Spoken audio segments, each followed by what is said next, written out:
Welcome to Zelda Speedruns. We have for you Game 1 of the quarterfinals from the 2024 ALttPR Crosskeys Tournament between Faker Jr. and zelgadissan. On tracking, we have Iker and Pichu, and I will pass it over to our commentary team of Clear Mouse and Wall Kicks. Take it away, you two. Yeah. Hello, Clear Mouse. Hello, Wallkicks. Good morning. Good Good super morning. morning. I can't Early. believe you convinced me to get up at 8 a.m. I know. for what is I going to know. be a really good race between Faker Jr. and ZelgaDissan. We're already in quarterfinals. What the heck is everybody else doing? Everyone else is still in round one, and these guys are like, boom, quarterfinals, let's go. Wallkicks, when you told people to go fast, I believe they took it in every sense of the word, both in the playing and in the scheduling, being in the quarterfinals and the Crosskeys tournament is exceedingly amazing, right? Yeah. Very, very talented players. You need a little bit of luck, getting a little bit far into Crosskeys. And oh my gosh, I cannot wait actually to see these guys play.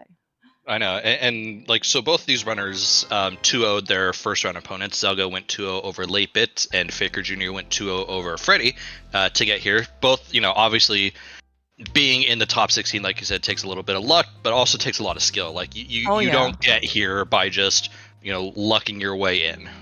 Oh yeah. Oh no. That is just not physically possible anymore. Maybe it was like, when everyone kind of first started, nobody really knew like some of the meta. Everyone's kind of getting to know like the mode, getting more acquainted with like mechanics of the game, and like I think this is like the third or fourth year now, maybe fifth year of Crosskeys. Suddenly, I don't know how this happened. Like there was like a wave of entrants, like enthusiasts and enthusiasm, and then like within like 2 years, it just seemed like everybody went from like I hate entrance, like I don't know what entrance is, to everyone is suddenly like extremely good now at entrance. So the competition has been like crazy.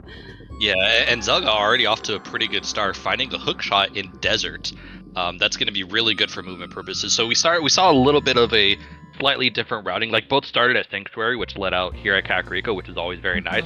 But Faker Jr. started going a little bit more south, while zelgadissan just basically went straight east, and that's kind of the difference here right now. Yeah, you actually even talk about potentially like luck making a factor into how like kind of like Crosskeys goes. I mean, even these kind of like little mini decisions, right? Landing Kakariko. Well, first off, this is the first decision, right? You start Sank versus Link's house. That's already a decision. Let's in this case, Sank, you said spit out us at Kakariko. Do you go left or do you go down? Or do you go north? And like all these different things, Zelga got a hook shot. Faker Jr. Got, what did he get? He got a couple of other things that he got a couple of what is it called with small he got a skull with small key out of this. Yeah, and a mushroom. yeah, and a mushroom, right? Exactly. I mean, but it's like like if the seed were rolled differently, Faker Jr. could have been in a different position. Maybe got a hook shot, could have got another item, right? All of these things will influence, what they will do like in the near future and in the long term too. So it's extremely interesting to be able to see this. And we did just see Faker Jr. find one end of Hookshot Cave, which is going to be very nice because the hookshot is just in Kakariko. So once Zelga sees that, he'll be able to get the items right away. Oh yeah, and like having the having the hook shot, as you mentioned, like really good for movement. Obviously, like very good for so for some immediate item collection as well. You mentioned Hookshot Cave as part of, I believe, this year's rules. While we do not have the boots, Hookshot Cave, 3 out of the 4 chests are hookshot required. If you do have the boots, you're only allowed to get one of them. No hovering or bouncing allowed this tournament. And overall, it seems like certainly I think might maybe slightly handicap Faker Jr. since he is actually part of the hoverers team. Zelga, I don't think actually cares. I can't believe the admins waited until the play-in race to make a seed where no hovering, where the hovering then actually mattered. Oh my gosh, that. Well, good job, admins. I'm so good at this yourself. Yes. By the way, speaking of potentially that hookshot use being more useful, that Faker Jr. doesn't quite have yet, we did find Hera at the Smith house. And this is also one thing that you potentially learn, especially for early Crosskeys, when resources are somewhat limited, that hookshot can in fact act as a permanent weapon, which is extremely good if you want to go hit some switches. Faker Jr. doesn't know about the hookshot. It looks like he's going to try and go in with just a couple bombs to his name. It's going to be actually a little bit more painful. Yeah, but this is kind of, it's like, okay, I need to, come in here just in case you go for those bombs. Oh my gosh. So this is a good or bad thing. Like, well, here's the thing: is you're spending like 2 bombs to get 3. Like, this is essentially a net positive of 1 bomb. It is, but we're also spending it like, think about how much time we've spent getting 1 bomb. This is the. I mean, if it gets him to get through the rest of Hera, like more power to him. But like, man, okay, Compass Thieves Town. It is the best compass out there, but it may not have been worth Faker's time. Is it? Okay, wait. What makes the Thieves Town compass the best compass? I don't know. It's just the best one. Okay, that's the one that. I thought there was lore behind that. There is. We were in a, but it's not very interesting lore. we were in a multi, and that was the one that we were supposed to go get for pilot spoiler, and we have gotten that one ever since. Oh, Yes. Okay, all right. The Plus, lore it is, now known. it is, yeah, but it is also very extremely useful. You always can be able to count out the items when you're in Thieves Town. By the way, we have also found the back of escape with a bomb that Zelda was able to get out of a tree pool. I'm not actually sure if Faker Jr. was able to actually even check the tree pools to begin with, because Zelda actually made his way up to the Lost Woods. I'd say Faker hasn't left Kakariko yet, so yeah. But that's actually gonna be kind of like a nice source of. See Zelda like definitely taking advantage, of the tree pulls, of the resources. Zelda, of course, was part of the spoilers team. I believe he also won the 2022 SGL like online like open spoiler tournament. He knows how to put resources, to his use. Like, he's very, very good at resource management. Yeah, and so we already found 2 of our 3 main item caves. Faker finding Blind Hut, Zelda here now finding Hype Cave. Neither of them appear to be. Oh, just kidding. There's a glove. Yes, just kidding. We spoke too soon, as usual. The game just likes to troll everybody.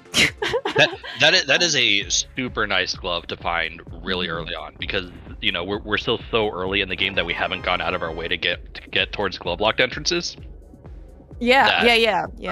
You're now no longer isolating those entrances, and that's kind of like the big early things that you want to see in a Crosskeys seed. Like, you don't want to inadvertently have to do walking multiple trips back. Like, the only one that Zelda is doing is essentially this one right here, which is the Death Mountain entrance, but even that's not bad.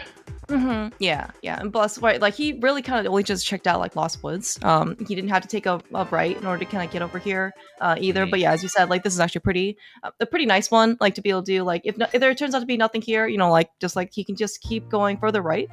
He has not. I don't think anyone's been over to like the potion shop or like Northlight World or anything like that. So very, very, very convenient. Looks like Faker Jr. actually. Oh yeah. Yeah, I'd say, and another decent thing that Zelga's doing is that he's already seen Ganon, so he can now just freely drop down. He doesn't need to bother checking. I don't think we've seen the well yet, so he's probably out searching for the well. Yeah. You're talking about actually very convenient glove, being able to have it. Imagine. Oh, well, okay, that's a pretty important glove, by the way. Leads to our Moon Pearl, just in the drop down, sitting chilling here. I wonder if these guys are going to pay attention to the logic in any way, shape, or form right now, because with Ganon being at the castle drop down, this Hype Cave is logically locked behind a Master Sword. Is it? Yes. I didn't think about this until you just kind of mentioned it, Malcakes. Yes. I mean, has this come up before? Like, I'm almost like speechless at this point, because I've just like not thought about this at all. I've never seen it come up before. Oh my god! Look, what is this well here? But yeah, it is in fact a logical thing. But we also just picked up a hammer and a bow. We have regular Darkwood access 8 minutes into the seed, Clearmouse. Is this Crosskeys? Well, Kicks. I mean, normally, we're like, one of like the go mode items actually can be just like the hammer, or like, like the glove or something. Like, and I was really looking forward to taking like some stupid connector, 5 different times in order to get to Dark World. Just like what they did last night, God, like... last night is everyone's favorite connector, the grandma connector. We're just gonna take that 50 times. Exactly. You know, it's okay. You know, was it you? Who was it that mentioned it was National Grandparents' Day? Maybe it was Rick. Definitely not me. Yeah, right. I think it was like coming up or something. So I thought it was a very, opportune, apt connector to be taking. The game's very generous, like in that case, to remind everybody to go call your grandparents. Tell them your appreciation. These guys also definitely did 50 times over. Okay, looks like Faker. Okay, we did find out desert. Apparently, we picked a map desert somewhere. It is a pendant. So maybe no land mollas today. We never know. Zelda, by the way, fun quote-unquote fact. Last night he raced Crosskeys ladder. He decided to try and steal the Desert Palace small key. He didn't know if the pendant crystal or not. Did right side, found a bow, decided to keep it, and then he was in Desert Palace small key go mode. Which he was very upset about. So yes, so he might be a little bit more cautious now this seed around, try to maybe safe scumming that key or not. But however, we did see today that is a pendant, so maybe he won't get punished as much. Ooh, that's a nice little hook shot there by Faker Jr. Mm-hmm. Oh yeah, these are actually like these tiny little things, right? For for like not having a weapon, not having boots. Really, like I think really forced, really it motivated people to try and make new strats. We're trying to figure out ways around like very tedious, like I don't want to wait 5 seconds for this thing to to like despawn. Yeah. So Faker Jr.'s route's been a little interesting. Like he's a little bit more chaotic with like some of his movements, some of his choices.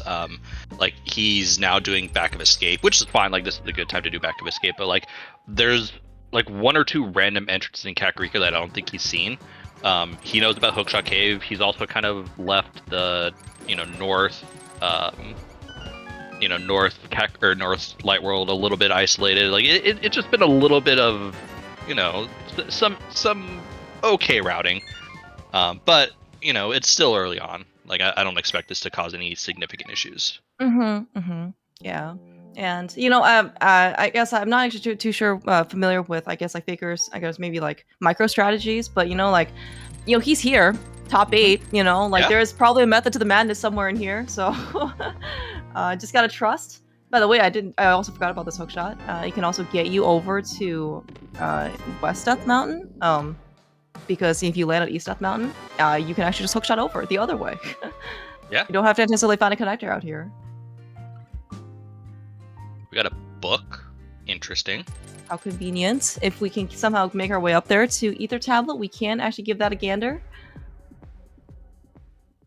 Okay, I was Faker Jr. finding Mimic Cave. I'm pretty sure Zelda found this as well, but like the well is where Sanctuary dropdown is, so we're just not going to be able to like check that for a while. But the hammer is pretty accessible.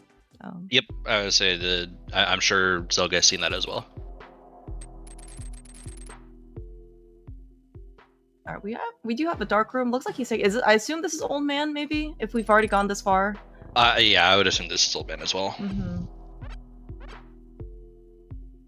Maybe I'm gonna just assume that you have a better sense of like what all these dark rooms are. I cannot for the life of me tell what the differences are. I mean, everything's fine with your technical screen and everything. It's just like I just assume that if you spend more than 3 seconds in a cave, you're rescuing the old man. If not, it's something that it's something else that we'll just go visit later. I mean, it's definitely like if you're on West Death Mountain and you walk into a dark cave, you just immediately assume that it's the old man. I mean, it doesn't mean you're always the old man, but you just kind of assume that to be the case. Okay, that's fair. Oh, we got a nice Ice Path small key out of it. Not necessary, of course, to beat the dungeon, but very convenient in order to be able to like route things out. You can skip a couple rooms here and there, make Ice Pass a little bit faster. It is, I believe, the impetus on the runners to try and go as fast as they can. Not, of course, you just have to go faster than your opponent. Now, they don't know where their opponent is, so really, just try and go as fast as you can. I know where their opponent is. Yes, you are not racing, Walkie. You are adminning, this race, keeping a close eye on these guys. So we saw Faker take the Spiral Cape Connector, something that Zelga had already done. But again, he's already back to a little bit of isolating the North Kakariko, which is where we know the hammer, bow, and moon pearlers. Although he's going right back. This seems a little inefficient to me, but who can say? Yeah, I'm not the one sitting here racing. These guys are, so I'm gonna trust their movement and stuff. Yeah, and I'm sure in this case, like, right, like there is probably some methodology, some of this, but looks like Figure's gonna actually just go and oh yeah, he's gonna go check this interest. It's gonna be library, has an unknown map on top that we can't get. But yeah, but you did mention though that like one of the things that at least especially Zelda for having played so long, like his methodology is like extreme thoroughness, but also extreme efficiency. Like there is something that he usually like doesn't. He always usually covers it once he's there, but like the fact that like even these kind of like minor decisions that may seem minor at the time, but also like they kind of do add up over the course of like a 2-hour scene. When you don't have good movement items, you don't have a hook shot. Sorry, you have a hook shot. You don't have a flute. Boots. Those are kind of like the two main big ones. Getting across the overworld and just traveling becomes that much more significant. And if you end up losing, let's say, like 15 seconds here, another 10 seconds there, 5 seconds there, like all of these things add up. We have a very convenient Kana Samaria on Laser Bridge wall kicks. You love to see a Kana Samaria on Laser Bridge.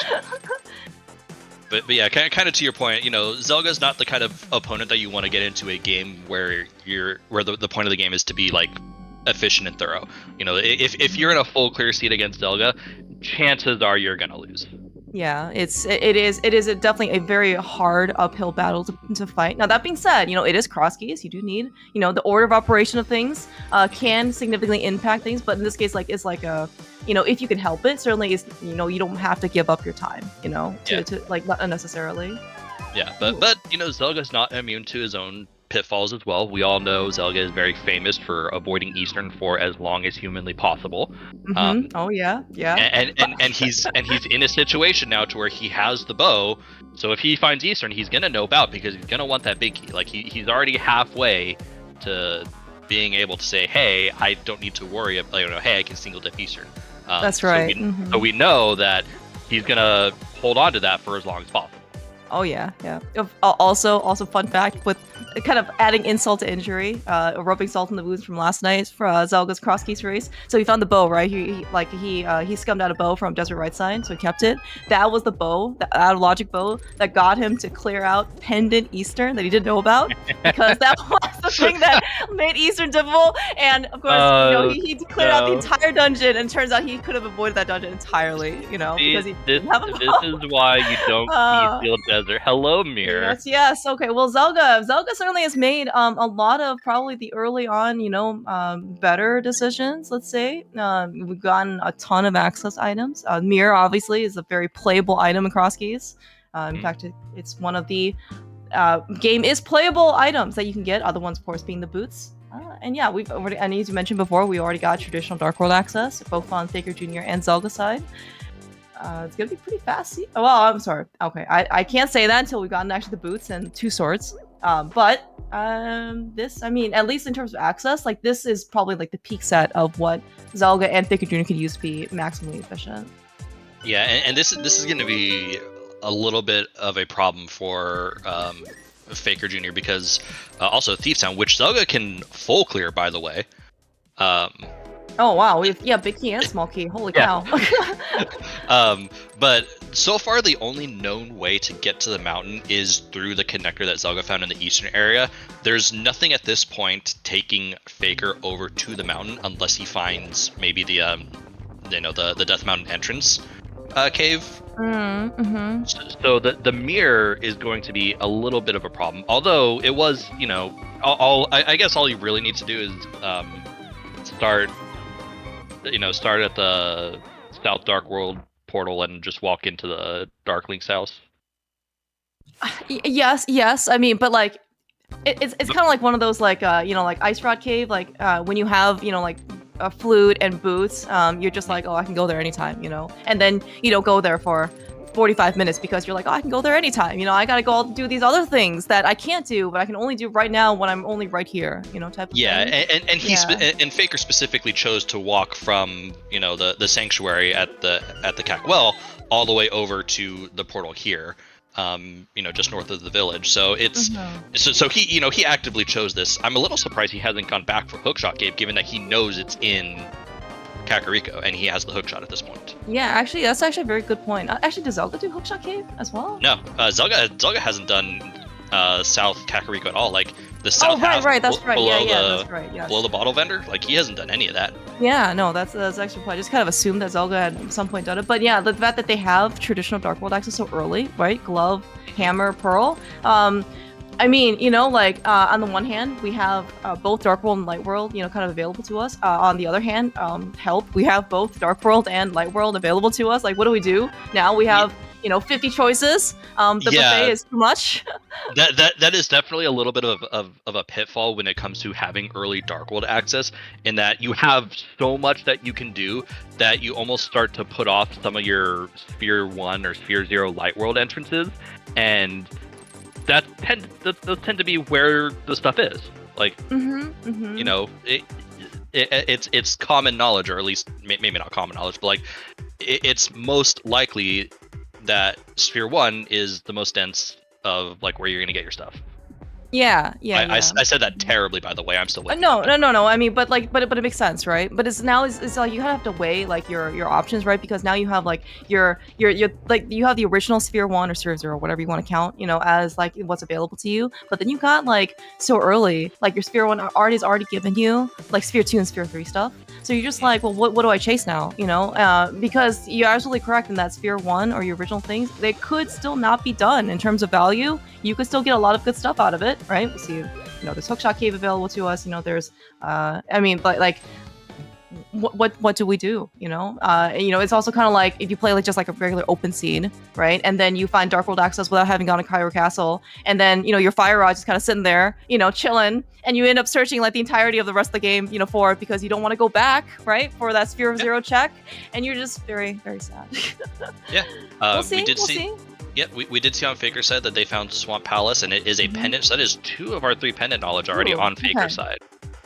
All right, yeah, that's super good knowledge. We don't know which one the green pendant is quite yet. Maybe, you know, there is going to be some additional value to one of the bosses potentially. But until then, like the fact that we actually have almost all our crystal knowledge is quite good. Oh, speaking of crystal knowledge,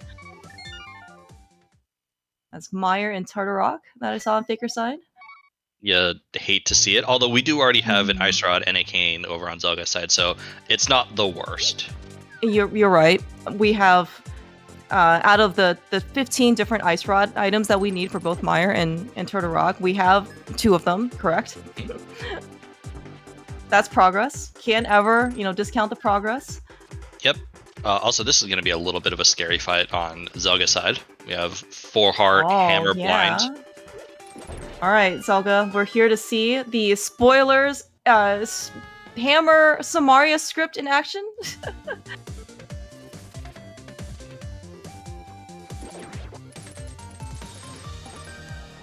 Holy cow. He's doing a pretty dang good job so far. Wow. All right. Okay. Congratulations, Zelda. You have earned your spoiler title, and we get a sword off of blind. Oh my gosh. Holy cow. Kind of a you wish you had that for the fight. Yeah. Oh my gosh. So I mean that was like, extremely like very impressive, very dangerous fight, very well done on Zelda's side. Yep. We do see on Faker side that he is being more thorough with the Light World checks right now. Okay. Yeah. So he definitely he's walked all the way over to Light World shopping mall. Yeah. Oh, hey, look, it's the Granny connector. Let's see where this leads. I'm excited. I would say we're definitely not taking this 100 times. Maybe just once or twice. But it does get him to exactly where he eventually needs to be. Yeah, this is actually quite good for Faker because he can also just hookshot over, like Zelda. By the way, we did find Saha on Zelda's side. Desert Palace is our green pendant today. So no new knowledge. I was actually kind of hoping that we had to actually find a completely different dungeon because then we have complete knowledge. But we'll just we can just go find the 3rd pendant. Hopefully not the hard way, as in we'll just find it, the easy way by getting all of the other crystals. And then using process of elimination to, be able to do the last pendant. Baker taking a lesser seen major fairy fountain. I certainly don't blame him one bit because those guys hurt. Down to a half a heart. This isn't where you want to die right now, because this is your kind of only known Dark World or mountain access, and you don't want to have to think I've got to walk all the hecking way over. So yeah, this is I want to survive for as long as possible. Oh yeah, yeah, definitely very much worth it. Mhm. Yeah, you should go see. Yeah. I would say I did note on Zelga's side that he did do a check of the Dark Cave that was at Light World Hype Cave, and that is the back of Old Man Save and Quit. Oh, okay, okay, good to know. Good to know. That oh is my, look, that's such a vanilla shovel. I was gonna say convenient, but also we can just go and dig out of our not vanilla flute. Sadly, okay. Close enough. Unfortunate.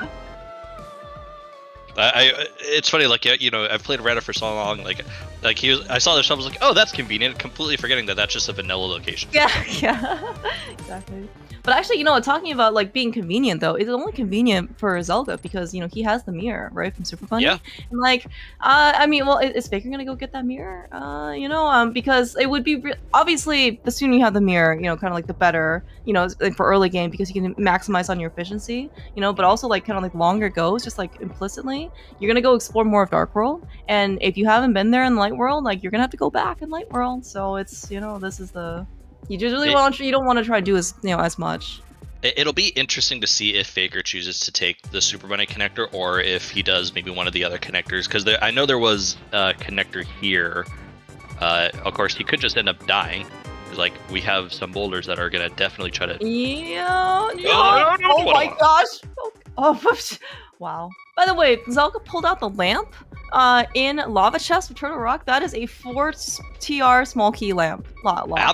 Absolutely not. What?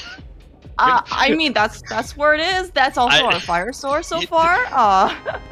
You have some questions with that lamp. I always have many questions. Actually, I mean, yes, but you're like, excuse me, I have one Turtle Rock key. How are you telling me that this is locked behind four? All 4 of them. Yes, I have one. That is definitely not a second one. Another pod key. Okay, can't never have too many pod keys. Baker Jr. He also, by the way, a very strong spoiler player. He is in the pilot spoiler tournament, being piloted by. Well, he actually don't. I think it's maybe about half and half so far, but he's, I think, maybe considered to be like the more primary runner.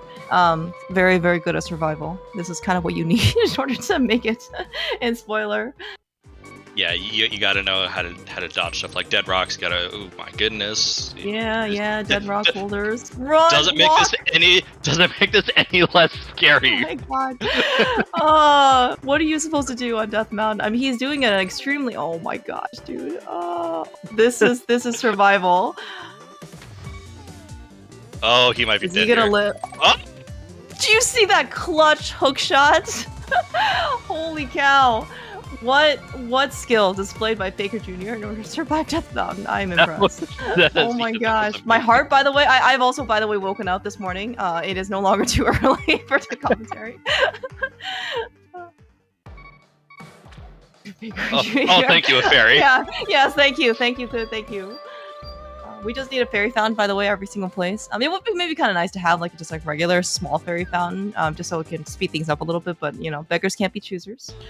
True. All right, so Faker gonna get there. Kane has some Mario right here. I think that he's gonna get sniped. But they'll get their Kane. I think that Thieves Big was also here. Yes, yeah, so there was actually quite a nice laser bridge. It is still not in logic yet. We do need another shield, or we need Cape or Perna, but you know, we have seen that logic right now probably doesn't really matter all that much. These guys. Something, I guess, to keep in mind, but I mean, like, it's obviously not going to stop him doing anything. Hey, look, Zelda. You found a map to a dungeon you already knew. See, Wallcakes, this is how I know that you're not playing as a Phoenix Wright sprite, because there's like 0 chance that you would actually have gone in and spent like the 15 cents Never picking would have up gotten that map. Give me another map. Oh, this map is small. Okay. Alright, that's what Faker got it.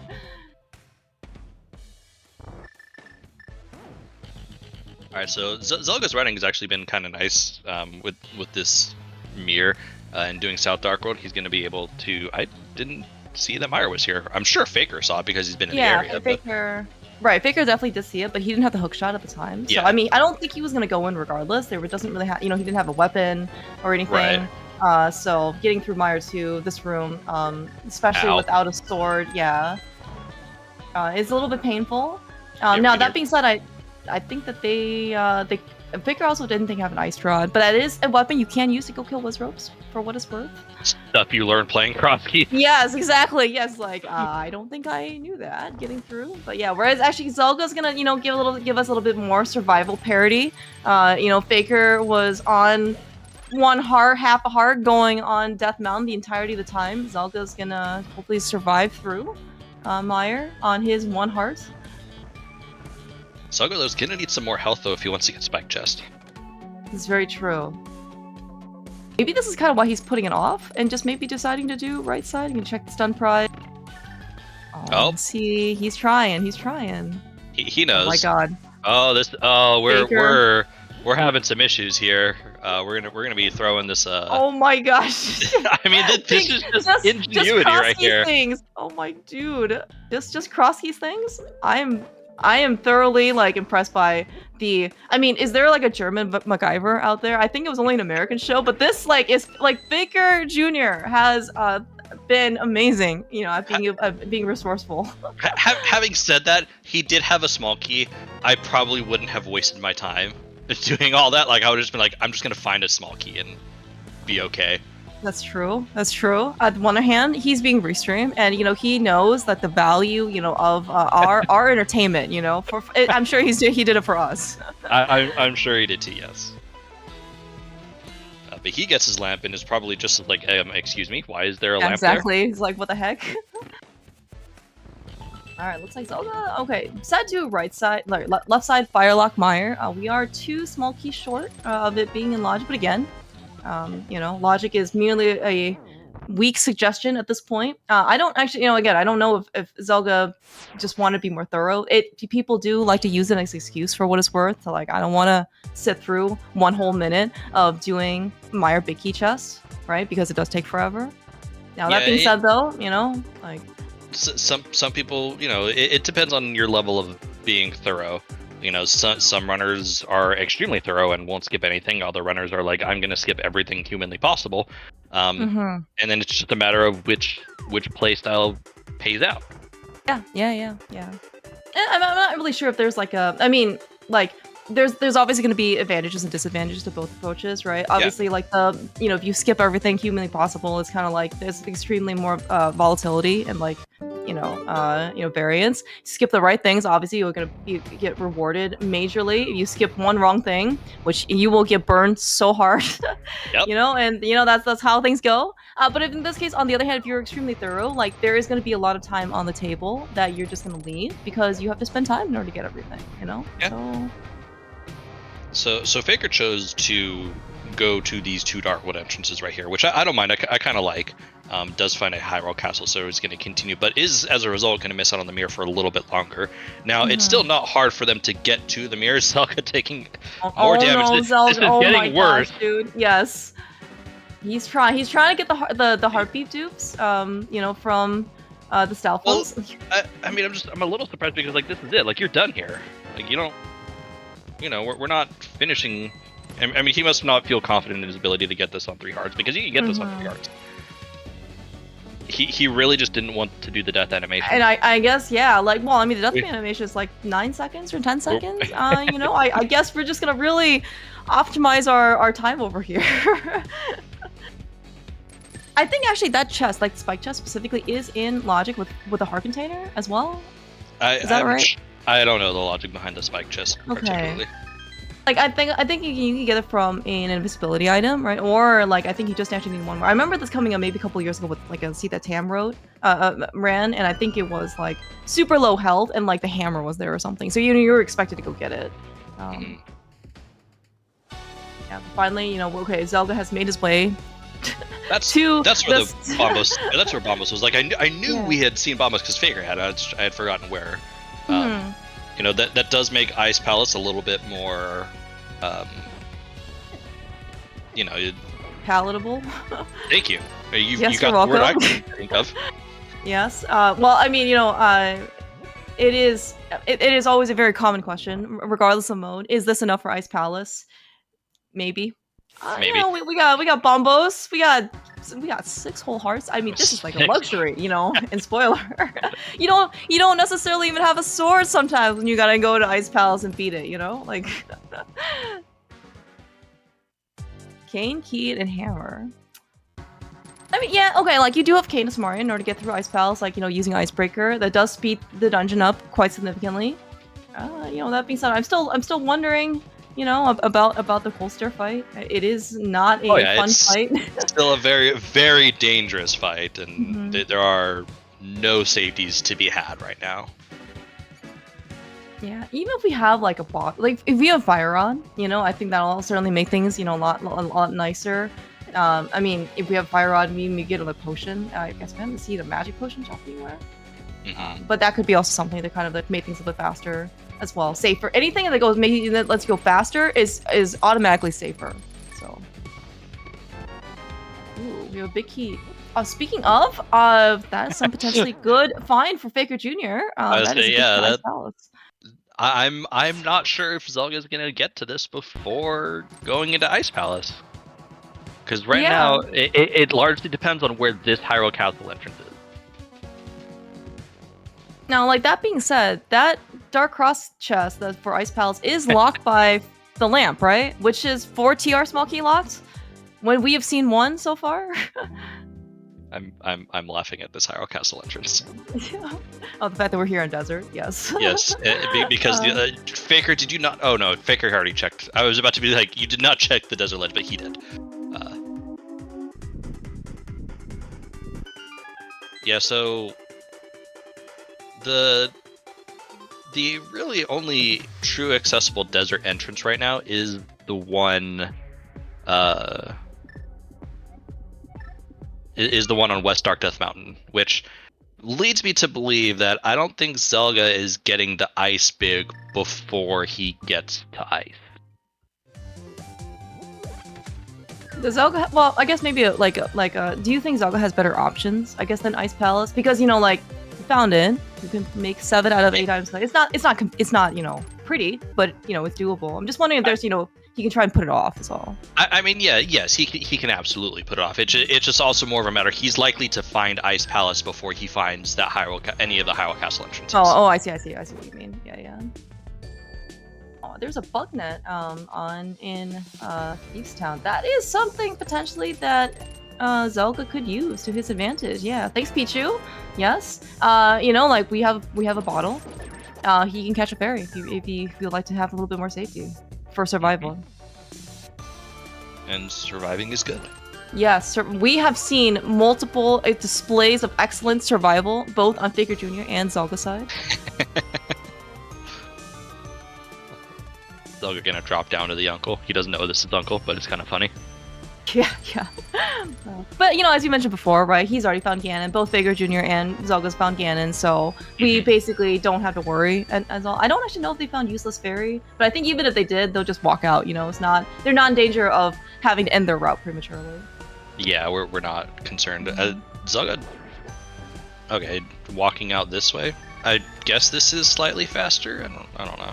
I also don't know. Oh, he's gonna be doing nope. I was gonna say he's gonna do Paradox because he has the mirror, and we do have right. That Paradox was like the first bottom.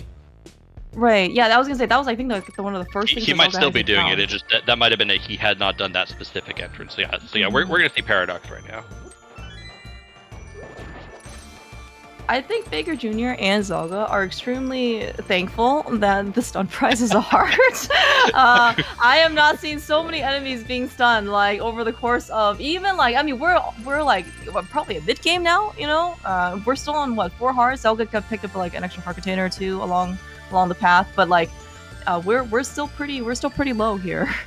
Yeah, we've definitely entered the mid game phase of the seed. Zelda already having 2 crystals, like, you know. That's true. We're in good shape on Zelga's side, and Faker's not all that far behind. Like, he's going to be getting crystal number 1 right now. Crystal number 2 is not going to be that hard. This mini Molorm is hiding. He's trying his best to emulate the survival. But, you know, when you got Zelda Terminator on his tail, like, that is it's not going to end well for it. You do eventually get pinned into a corner where there is nothing you can do, unfortunately. Nice Ice Palace entrance.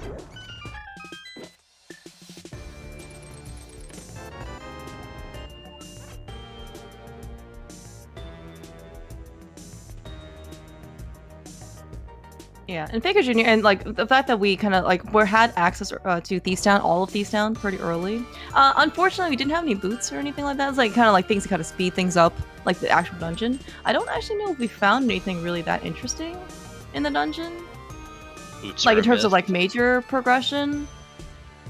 I kind of expected something to kind of be here, but I mean, because it was so early, we had literally everything to full clear it. But Yeah. you know, it is what it is. I mean, we got the sword, so we're like Oh, halfway that's to true. the That's glove. true. That's true. You're absolutely correct. I completely forgot about the sword that was on blind.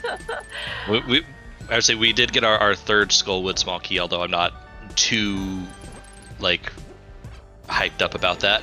Yeah. Well, like, it's good for logical implications. We don't have a fire rod. I don't think we found the backup Skullwoods either, for what it's worth. But it is, you know, all 3 small keys means that we can, at least key-wise, put Mothula in logic. But yeah, we're gonna probably want that fire rod.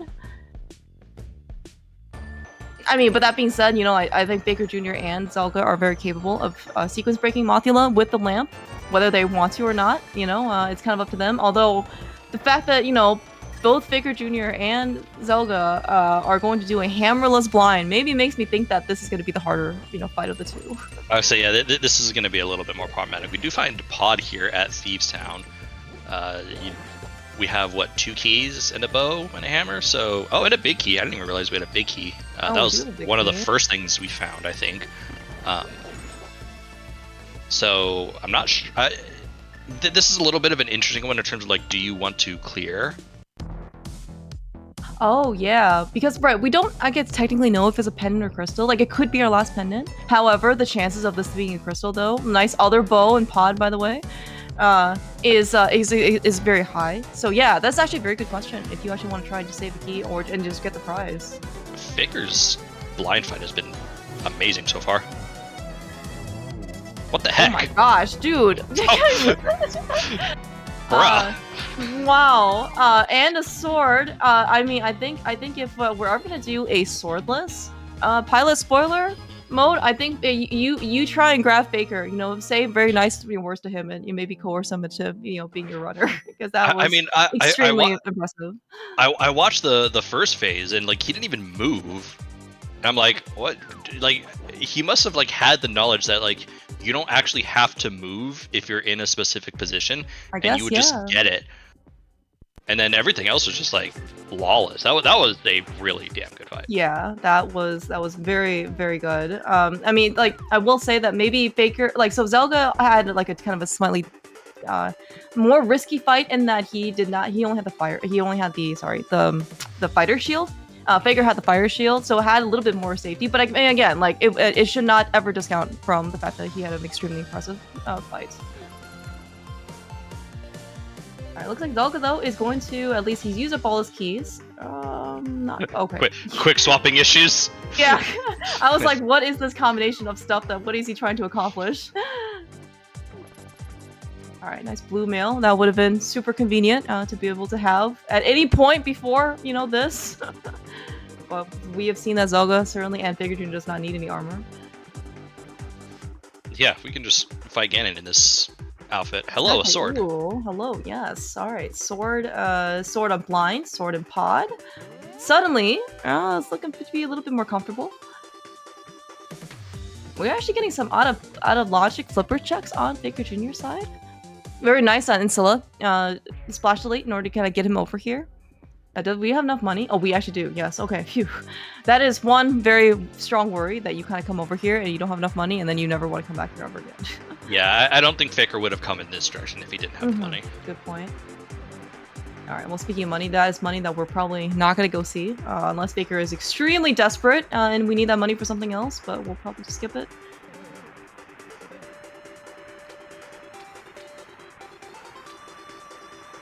Alright, nothing maybe. Okay, we got a sword and pod, we got a bow and pod.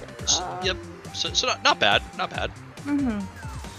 We're finally going to see Hookshot Cave, which I mean, we've had this Hookshot since like 2 minutes into the seed, and have had access to this Hookshot Cave basically since then, and neither runner has done this. Yeah, that's right. Yeah, we found Hookshot Cave early in Kakariko. We found Hookshot in Desert Map Chest, which was in Kakariko. So, you know, it's just like, we'll see. Surely they won't regret anything. You know, here, if they find something important, bombs, more bombs, Faker would have looked those. we do see that our old man save and quit point is at Meyer. Ooh. So, Meyer, hello. Yes, hello. And it's also Big Key too. Oh well, hello, Meyer. Man, Zelga could have had that first when you were first in Meyer. Would have been a terrible fight, but it is a 5/6 crystal. Zelga does not know that, but very good point. Actually, I did forget about the fact that it was a 5/6 crystal. Shoutouts to Pichu and Iker, our trackers. They keep track of everything. All I have to do is literally look down. Yeah, our trackers are the best. Yeah, but that's actually a very interesting point. Like the fact that we have Samaria. I believe now we have Mirror Shield that came out of somewhat nowhere. So we, can actually. True. Yes. You would think that we would notice a Mirror Shield of all things, like popping up because it is one in front of us at all times and also two gigantic. It is basically like half sprite shaped. Well, anyway, it's here. So we have Samaria now as access. We have Tempered Sword, by the way, as well, and we have Silvers. Suddenly, the Vitreous fight's looking pretty dang nice. Yeah, and to answer chat, Mirror is in Super Bunny Cave. The two ways you can get there are either through East, I saw Skullwood Star last Pendant and Swamp, so those are Pendants. The two ways you can get there are through East Death Mountain, or the back end, the good end, is at the bomb shop here in Darkwood, which I think Faker is probably on his way right now, so he'll likely be getting it here shortly. Maybe just kidding. We're gonna see where he decides to go because this is the opposite direction of the bomb shop. I mean, shops. I would say looking at his tracker. I mean, this is just kind of a you want to get this entrance. Oh, out okay. Like, you don't know where the mirror is gonna show up. So like, this is just a quick one to get. Then you're gonna go north and you'll get the mirror. I don't see him getting the river for too long.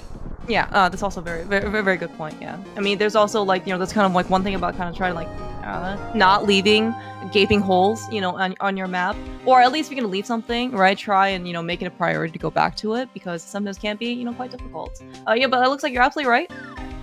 We are gonna go. Looks like we're gonna go north, and so Faker is gonna get his mirror relatively shortly. You saw how first. You also did see, by the way, Faker purposely picking up a heart piece from K45. We are, he is, he just hasn't been to some of the places that Zelda has where he had like the heart containers, but so he doesn't really know about the future health, so he's very conscious of his survival ability right now. I mean, his survivability has been amazing. Yes, that's true. Yes, but he kind of maybe he doesn't want to try as hard as the seed goes on. He needs to save some of the energy, for the rest of the seed.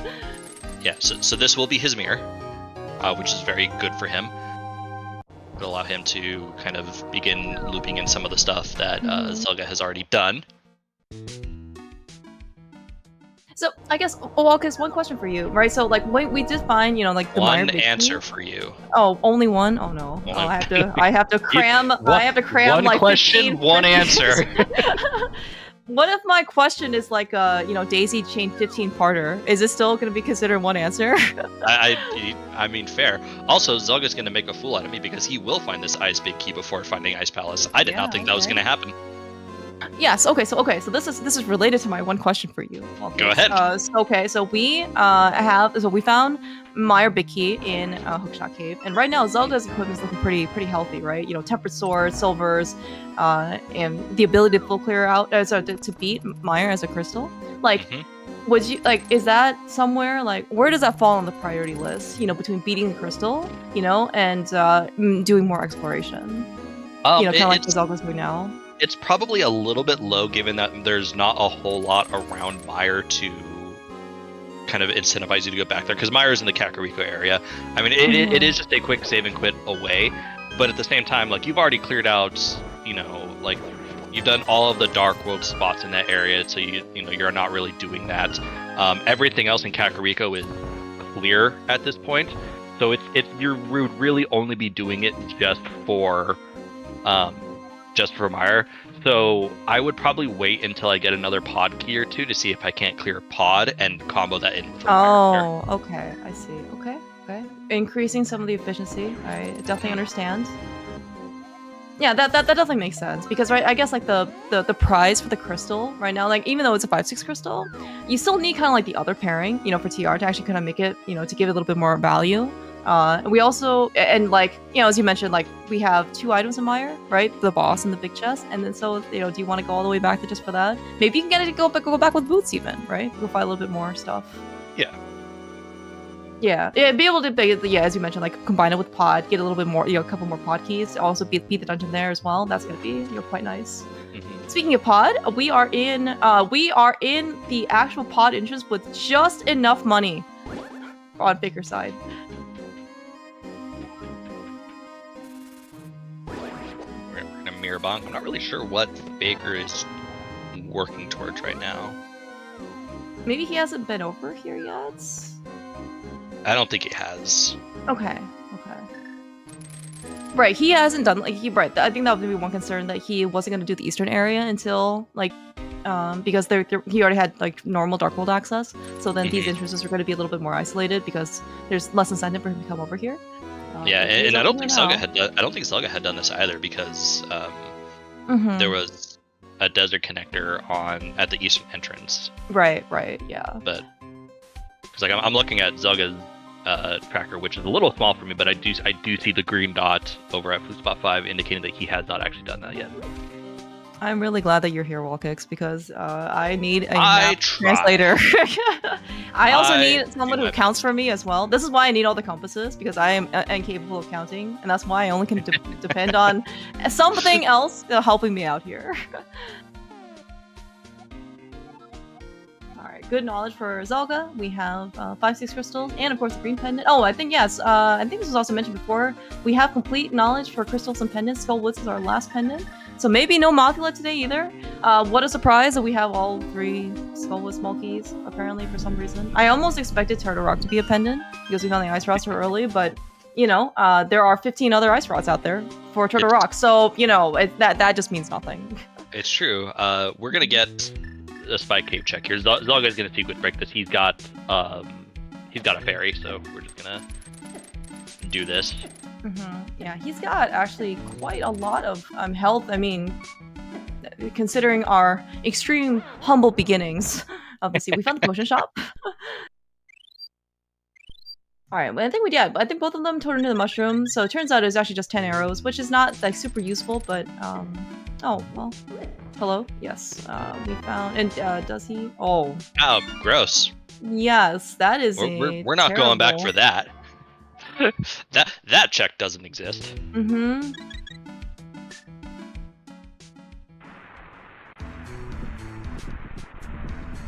I am kind of curious to know where the Spire Rod is, though, because it looks like there wasn't anything that Spire Source Lock so far. I mean, I guess we don't know what's in Hera Basement. I am 100% on where the Fire Rod is. You know where the Fire Rod is? Have you ever heard of this thing called the Rule of Fire? I in fact have been now reminded of the Rule of Fire, particularly coined by one ZelgaDissan. Faker is also going to go back and see. Okay, actually, ooh, if you're a Faker Junior, I think Faker is remembering. Like, you saw those sword slashes. He's like, oh crap, this has been here this whole time. I forgot about this. Yeah. Well, I mean, so he hasn't been into Mire at all. I mean, is this going to be like his motivation to go in and just take the dungeon? Yeah, I mean, it could be. He's definitely going to check the connector and get spit out on Floating Island, which was another big key. I don't remember which one. I think it was the Swamp Big. Swamp, yeah, it was Swamp Big Key, which we don't have flippers, which I know for better for worse, that, you know, like could be, you know, the gate. We also don't have Swamp Small Key, I think. Yeah, we don't have Small Key. So like, you know, is it a dream, you know, in Crosskeys to just completely skip out on Pendant Swamp? The answer is always yes. So maybe we don't have to do it quite yet, but you know, you're always happy to have the key before you go in. I know the race last night was also Pendant Swamp, and we just never got baited into because one runner just never found the flippers, and the second one found the flippers about a minute before they found Go Mode. So yes, that's I definitely remember the ending to that. You always like the every single Crosskey see, there's always different levels of copium, you know, and like once you find your swamp, and then you're just like, man, I don't really want the rest of swamp. Like I don't want any of the rest of the equipment if it's a pendant. Zelda seems a little unsure of himself right now. Oh, this is gonna be a Master Sword for Faker Jr. because we haven't been in the pod yet on his side, so no tempered. And this is actually a nice little way over to Village of Outcasts right here. Oh Like yeah. I imagine this has to save a little bit of time compared to walking up through the portal. Yeah. Yeah. We don't have mitts, which you know, and we don't boots and we don't flute, right? So like, you want to get to Village Outcast like the like the normal way or like the non-entrance way, right? You gotta start saying, gotta go through the portal, you gotta walk all the way around to get to the portal. You know, that's a significant amount of time. You know, if you're just kind of like walking over there, it's really nice to see to be able to see. Like even we had traditional Dark World access at like 8 minutes, we were still taking connectors in order to get to places. And for Faker, I wonder if, he kind of a little bit forgot about Hookshot Cave. I wonder if he's also now going to remember the fact that there's a Paradox entrance in Kakariko. Yeah. That's right. It is mirror. Well, it's Hello, Mitts. Wow. We could have had regular, like, full Dark World access basically within, like, 10 minutes. We just go back literally to Mimic Cave, which is in the Light World Fortune Teller shop. Yep. We're also not going to Paradox on Faker's side, but we are going to get the mitts. Oh, dude. Okay. All right. Well, suddenly, we can do. Can we do a lot more? Okay. What do the mitts actually open up for us? It opens up Smith Chain, which some people can argue that doesn't exist ever. And we are. The thing is, so is there much more? I mean, just some sporadic entrances, really. Yeah, that's right. We have like I guess like the no, we already came out of Ice Palace entrance. Now we're doing Paradox. Oh, okay. All right. Okay. Cool.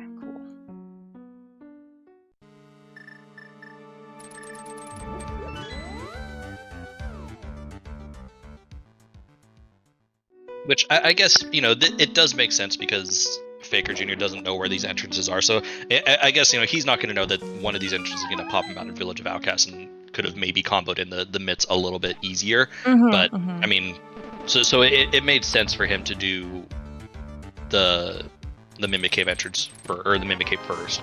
Yeah. That's definitely true. Yeah, he's gonna be able to, and then maybe if he, kind of like finishes up his, he'll be spit out as you mentioned in Village of Outcasts. I mean, that's a very nice opportunity to kind of go and do a little bit of dungeon diving. Oh, hey, look, we found another Turtle Rock small key. Well, suddenly we're all the way up to 3. We only need one more to put that lamp in logic.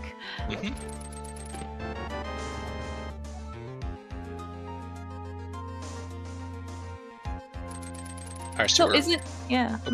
I was gonna say, so we're almost an hour in. Like, we need to find Well, we only really need to find one dungeon, and then we're really just like TR big, Eastern big, and a Fire Rod for go mode.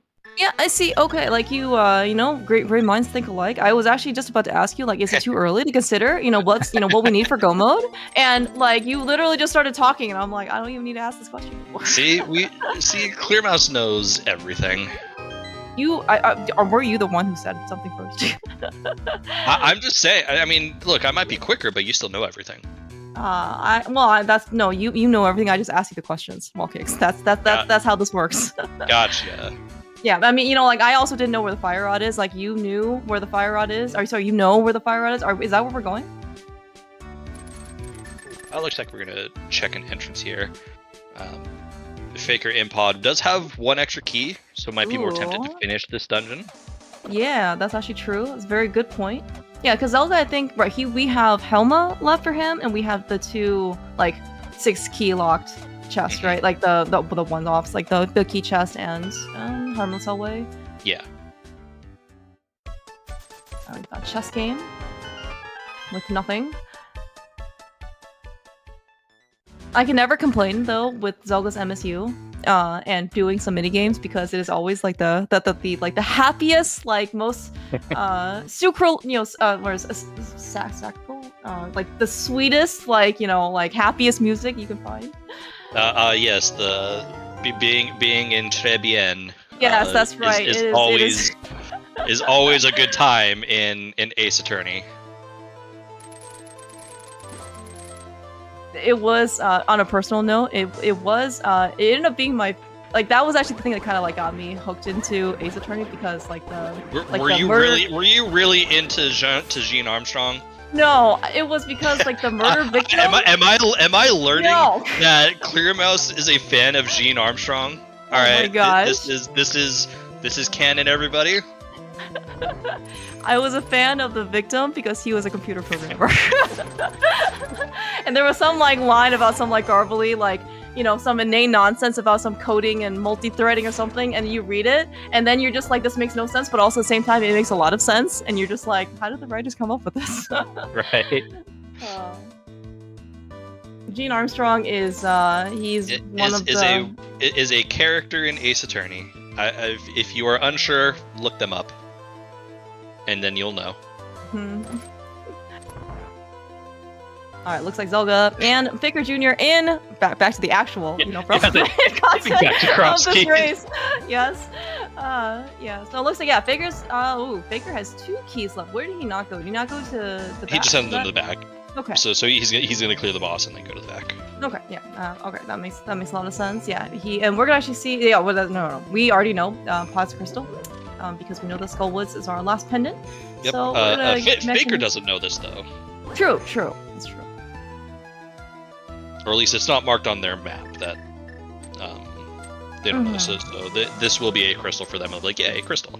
Yeah. But I mean, but also like they also know 2 pendants, and you know, like if you, I don't think knowing if a if you don't know if a dungeon is a crystal or pendant, you probably just go for it anyway, regardless if you're here.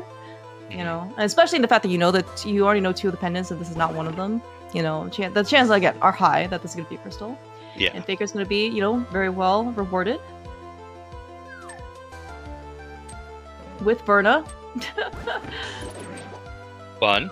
That, you know, almost puts our Hera small key into logic. Yeah. I was even just thinking about the Hera small key, but I was also told by my co-commentator who knows everything that check doesn't exist. So I'm just going to forget about that Hera small key ever existed. It definitely doesn't exist, because what's going to happen right now is that Faker's going to mirror and probably finish off Hera. Does not have that small key, so that check is going to doubly not exist. And then probably just go down and finish Meyer and get a butter sword for his trouble. Yeah, so we have 2 swords now on bosses. Did Faker, by the way, just skip the backup pod? He did. A little interesting there. That's yes. So not gonna get the sword. I mean, it won't be sad necessarily, because, you know, we just saw the Zelda picked up the 4th sword, you know, on Vitreous, which he's looks like he's gonna go do. He won't have the silver. He does. He has silver. Never mind. Sorry. Yeah, so silver's front. Yeah, that's right. That was in the front. Yeah, so I mean, his fight will be pretty comfy. And then if he literally number does the backup pod, he can also go back and do it if he has more pod keys. You know, so then like he could always go do Harmless Hallway in addition to Ruby Basement, and then yeah.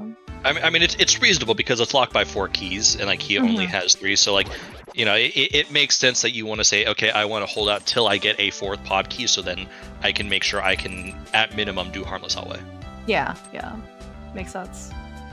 All right. Also, no big key for Faker Jr. A similar situation to when Zelda was here, so we're gonna kind of leave 2 chests behind, which is the big key and the basement. Looks like Faker actually has to unfortunately start over because he got caught on something.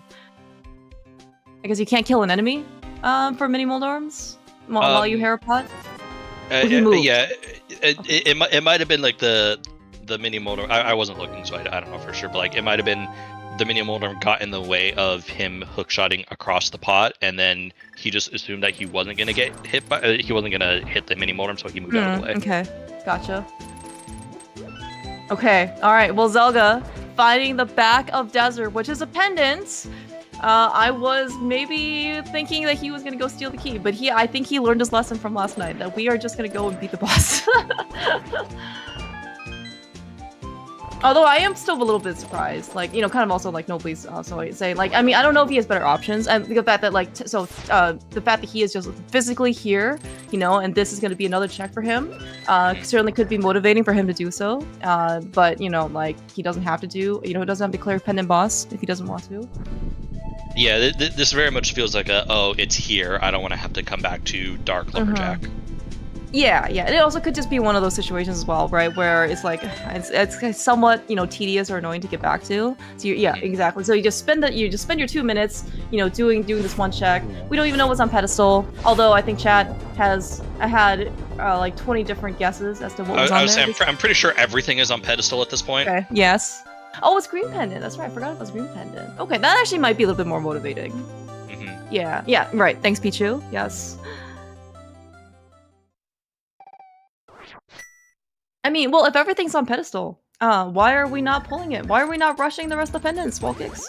Don't these guys know that that they can get like a bevy of treasure on pedestal? Yeah, they can get like the wave beam and what else was announced to be on pedestal. Perfect. These are all very important child. items, right? I don't know what that is. Eslo on Ped. Okay. I don't know what Eslo is either. Rock Feather. I know. What okay, the Rock I do Feather know is. that one is. Yes. I know what the Picto Box is on pedestal. You hate to see it. Hello, Eastern Palace. Goodbye, Eastern Palace. Goodbye, Eastern Palace. Zelga, I think, again, he might be still stinging from last night a little bit.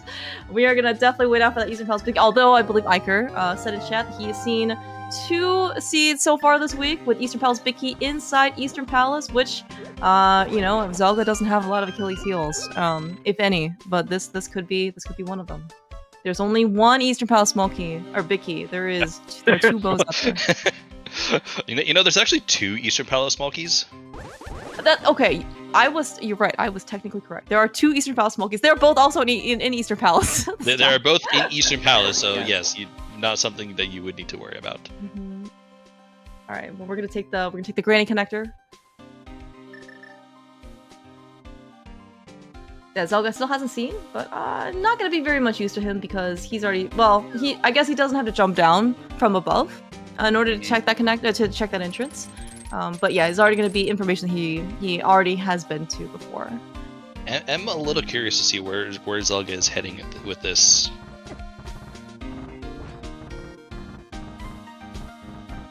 Because I feel like if this is this just a check of ether tablets? Oh yeah, that could be. Have we seen Hera? Like the actual entrance? I don't quite remember. I've largely stopped marking whether or not we've gone into entrances at this point. We've seen most of what we need. Okay. So yeah. That's right. Yeah, we literally just found Easter Palace too. So yeah. See, my thought, and to kind of piggyback off of Chad, my thought of the TR entrance is that you have a better way to get to there through the floating island connector. Yeah, through the floating island connector. Like it would have been maybe. Oh my god. Zelda, an hour and 6 minutes in, has been extremely well rewarded with getting the boots off of Ether Tablet. We only needed those swords, and we had a book pretty early, but I think that maybe like the combination of having to go back here with the mirror maybe made things a little bit more difficult. Yeah, and now you just do the Turtle Rock entrance, and given that he was already up here for Ether Tablet, and yes, I would have expected him to also combo in this Turtle Rock entrance. But yeah, the boots on Ether Tablet, that's I don't want to say it's going to be rough for Faker to get there, but it's already not something you really want to get back to this area for. Yeah, I definitely agree for that. I mean, like the mountain in general, like, okay, if there was a flute, I think maybe things would be a little bit more okay in that you could just kind of flute to one. But like the fact that we're trying to get to the west side of the mountain. Hello, GT. Hello. This is a little dangerous right here, and I say that just because we have knowledge of both runners. Because Faker's route is he's gonna finish off Meyer. He knows where Ice Palace is. He knows it's a crystal that's very high on his list of things to do. Yeah. He might just stumble his way into. I say stumble. That's a bad way to put it. But he might just route his way right into Go mode without ever finding GT. Depending on where the rest of our stuff is. Yeah, no, that's actually a very good point. I mean, like, we are, we're only granted a couple items away from Go mode. I mean, and they can be kind of elusive, but as you did mention, GT, while it is extremely dense, right? Because we can actually see we have a very convenient GT compass that's counting for us. There are 27 items available for us. 5 of floors are the one upstairs, but there's, while it is 20-some downstairs, like a flute, for example, in tile room, no less. There's, man, it can still take a lot of time that you don't necessarily need to spend. Oh, there's a big key. This could be important. This TR Vicky? I think it's almost guaranteed to be. Nope, it is not important. Bro, absolutely not. Of course. I do remember there's another rule of cross keys. You get every single big key that you don't want before you get the one that you want. So. Yep. If I'm in Zelga's shoes, I would have been tempted to go right to sequence break right side, because like this GT is terrible to get back to. I agree. Anything basically really kind of like on the mountain is not very appealing. Especially in the flutes here as well. I mean, like, it's definitely a very nice find for Zelda. Like, I mean, like, thing is, I don't know if the flute really opens up anything logically. It's just gonna be very good for him for movement. So obviously gonna be some time saves. But again, like, you know, right now, what are we looking for? We're looking for Eastern Palace big key. We're looking for TR big key. And the Fire Rod. Yeah. But we already know the Fire Rod's gonna be an Ice Palace, so we're just literally looking for two more big keys. Yes.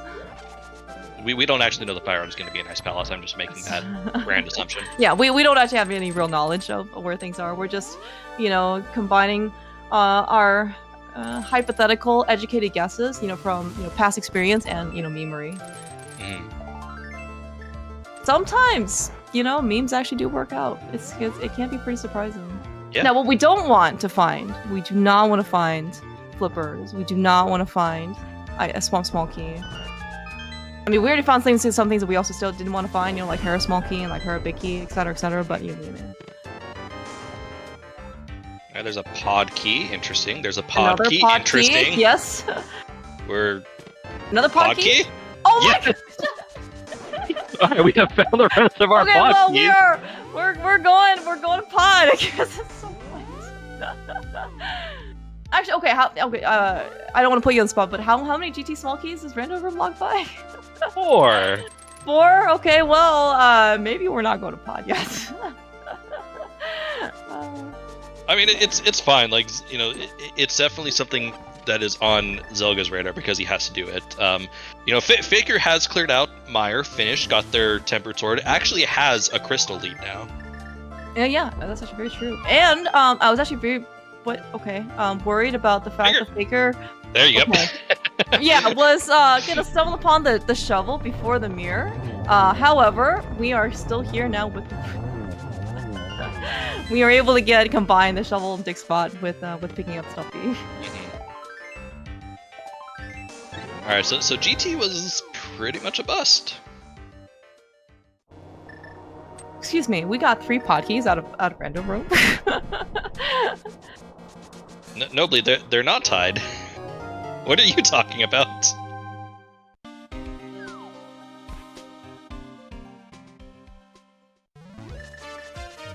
Oh, hello, Turtle Rock. I don't think we've seen this.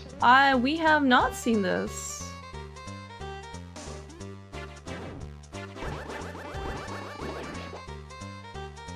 Yeah, we definitely, we have seen all the way up to, do we even see Chomps? Yeah, we've seen Chomps. Okay, alright. I couldn't remember in this case, like, how far, Zelda and Faker Jr. went, in Turtle Rock, so, but, okay. Well, I mean, what have we found in this case? Yeah, so, yeah, Zelda's gonna go and get his next crystal, which is gonna be Pod, and he's gonna be able to get everything. He's gotta go to the Dark World for this. True. So I'm not convinced that he's going right to Pod. Yeah, that's actually very fair points. Because he is in Light World, and if he wanted to do Dark World, he probably would have gotten, and activate the flute, he would have gone to the portal, gotten Dark World access, and then come back here, mirrored, and activate the flute. So where are we gonna go? He probably should go due south. Nope, just kidding. He's not. He's gonna turn into his mushroom. He hasn't actually seen the potion shop over in the pod area, because he hasn't been to the pod area, which is where he's gonna go now. Still missing out on this Ice Palace, which is where Faker's headed. And again, this is kind of what I was talking about. Is like, Faker is on the, crystal, like, he's like, all right, crystal to crystal to crystal to crystal, essentially. Yeah. Yeah. No, he certainly. You mentioned this is like Zelda. Kind of was like in a 2-0 crystal leaf, like pretty early. Ended up doing Hera, and Thieves Town. And then for quite some time, Faker was kind of spending his time, doing more like exploration. And then now suddenly, Faker's on a dungeon crystal rampage. And now he's gonna get his 5th crystal out of this thing. Being able to fully clear this dungeon as well, having the big key and a very nice small key, and Samaria. You know, we don't have the fire rod, but again, we don't have fire rod yet. We're gonna find it here. Yeah, this is gonna be a very quick clear for Faker altogether. As fast as it possibly can be without boots. But I mean, like, honestly, like, in terms of equipment that we have, I don't actually know. I don't quite have the numbers offhand, because I know, like, Mike ended up doing, like, some comparison between, like, full clearing dungeons with and without boots. And I don't actually think Ice Palace is up there in terms of, like, how much time save you can have. Like, and so, like, honestly, like, it doesn't feel great about not having boots in Ice Palace or in general. But if you do this without boots, you're really not losing that much time. So. Okay, yeah, I don't remember if it was Ice was the lowest, or like Skull Woods is also kind of down there too. Like, if Allison, if you don't have boosts for that dungeon. But I mean, like, some of the more obvious ones that you save time on, certainly going to be like Thieves Town, Eastern Palace and stuff like that. Desert, I think, was another one. I do like how Zelga saw the small key on Pyramid Ledge and was like, nah. He'll pick it up here when he's done with this, but I'm like, I was looking at his small keys and I'm like, he doesn't really need a lot of small keys. Like, the only small key that would be of service to him at this point is potentially the Swamp Small. Maybe another GT Small. We might think that Swamp Palace is going to be a disservice, right? Nice Meyer Small. Yes, it would be a disservice. We found nothing in Ice Palace so far. Unfortunate. So we have one more check, I think, before the boss, which is Ice Tea, which Faker is going to go to. Which is, I mean, a little disappointing in terms of, like, it being, like, you look forward to having Ice Palace, 8 hold checks in here. Surely one of them is going to be one of the 3 things that you're looking for. But I mean, it's kind of like also like Thieves Town, didn't really have anything either for us. Speaking of, though, we did find the back of Skull Woods. A little interesting. I don't think we want to clear this out yet, considering one of our, like, 3 remaining items that we needed is required for this clear. But I could, Zelga could choose, but no, he's kind of thinking along the same path I am. Yeah, looks like we are going to be rushing some of the Dark World Catfish check. I don't know if Zelda wants to do, like, the flipper checks, because we still haven't gotten the flippers yet. But I mean, again, like, you're here, so you may as well go do them. I believe one of Zelga's quote from last night from his seed was, apparently all you gotta do is just go to Catfish. So here we are. All you need to do is just go to Catfish. Yes. Which we're not even gonna pick the map. Nope, no. And yeah, Zelga's here, so I kind of am not surprised that this is what we're doing. Ooh, looks like though we are gonna have to reset our Ancilla. Yeah, I don't understand. Okay. Resetting Ancilla from time to time. I'm not gonna be like. All right, Faker, we got half magic somewhere, but we're just gonna slash our way across phase 2 for Cold Stare Puffs. Half magic was an Ice Palace. Oh, it was an Ice Palace. Okay. Yes. However, we did not get a fire rod. That is disappointing, because that means that we're still gonna have to go look for it.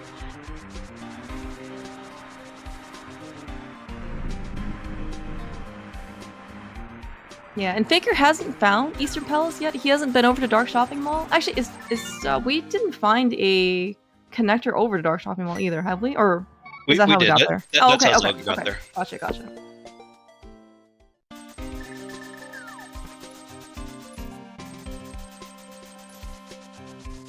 Yeah, I was thinking in this case, like, if we actually needed flippers, like, in order to get over to Dark Shopping Mall, but it turns out if there's just a connector over there, we do not. So, no flippers, please. The entire seat. That would be quite convenient. and so, rather quickly, Faker has developed sort of a 2 crystal lead here. Which is just time banked at this point. Yeah, that's for sure. That bank is going to get cashed in relatively soon, I think. Although Zelga is still basically refusing to head over to, like, South Kakariko. He still hasn't done something. You're right. Like that's where that's where Pod is, and he got his 3 pod keys from Random Room. It's where Ice is. Yes. Ice. Sorry. Yes. That's exactly where Faker was. Excuse me. Alright, Baker's like, oh, like, okay, I guess we're gonna go get this now. So yeah, suddenly we're actually getting a lot of like all the logical small keys, you know, like we have 3 Meyer small keys in order to do a right side Meyer. We're still waiting for that 4th Turtle small key to put our lamp. That's still not in logic yet. But we did get like, all of the pod keys, for example. So I guess, the game's just kind of just giving us, the like trickling in, what we are expected to be doing.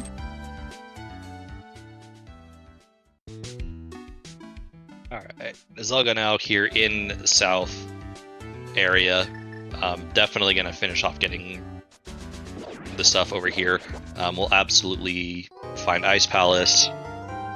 Clear Ice Palace, get his whole lot of nothing. What is the answer? Right, well, what do we kind of have left between Baker and Zelda? We do have the Smith chain. Or at least we have Purple Chest. I said Purple Chest for sure. Yeah, I think they both turn in the Smith, or at least one of them did. So, I guess they have. We do not have GT Big Key. That is, so we can't actually climb this time. For better, for worse. I know for Zelda's sake you don't want to hear it, but Eastern. It could be the right decision, Wallcake. Sometimes, sacrifices need to be made, especially, when the stakes are so high. The quarterfinals of Crosskeys.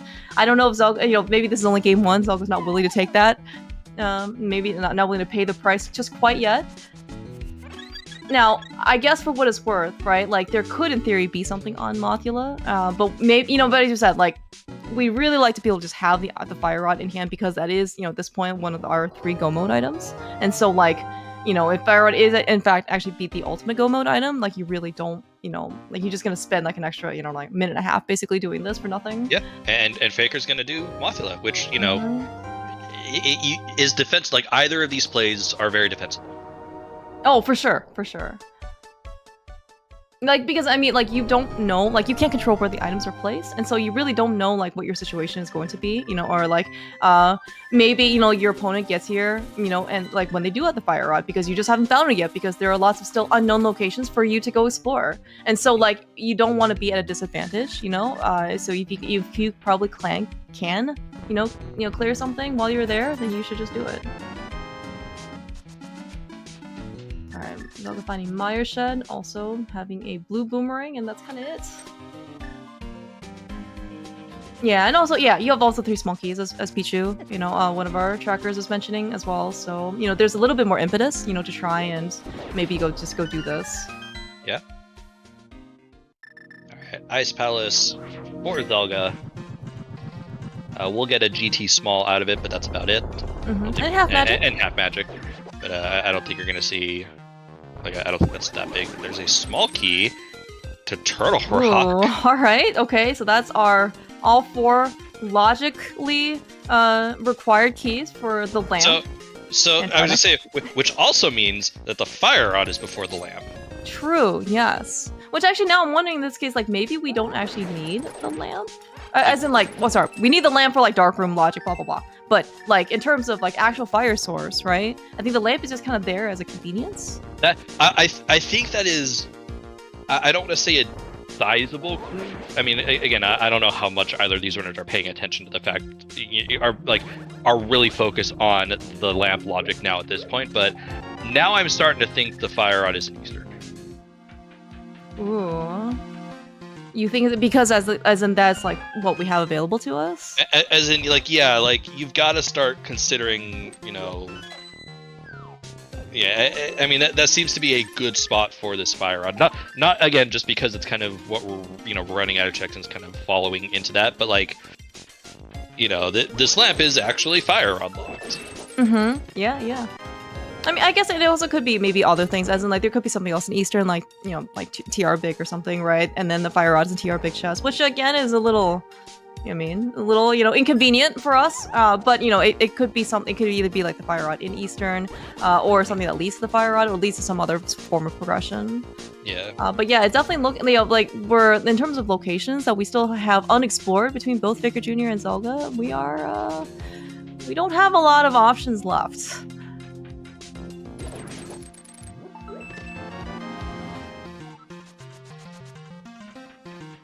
Oh, actually, how many boots check locations have we done? Have we done Keystone on Zelda side? Do you remember? We have not. We've only done the 2 bonk rocks. Okay. By okay. That is what I spells. remember. Yep. Yeah, because those are usually the most convenient ones. As in, like, just go to your house and then you just go do the, you just go do the 2.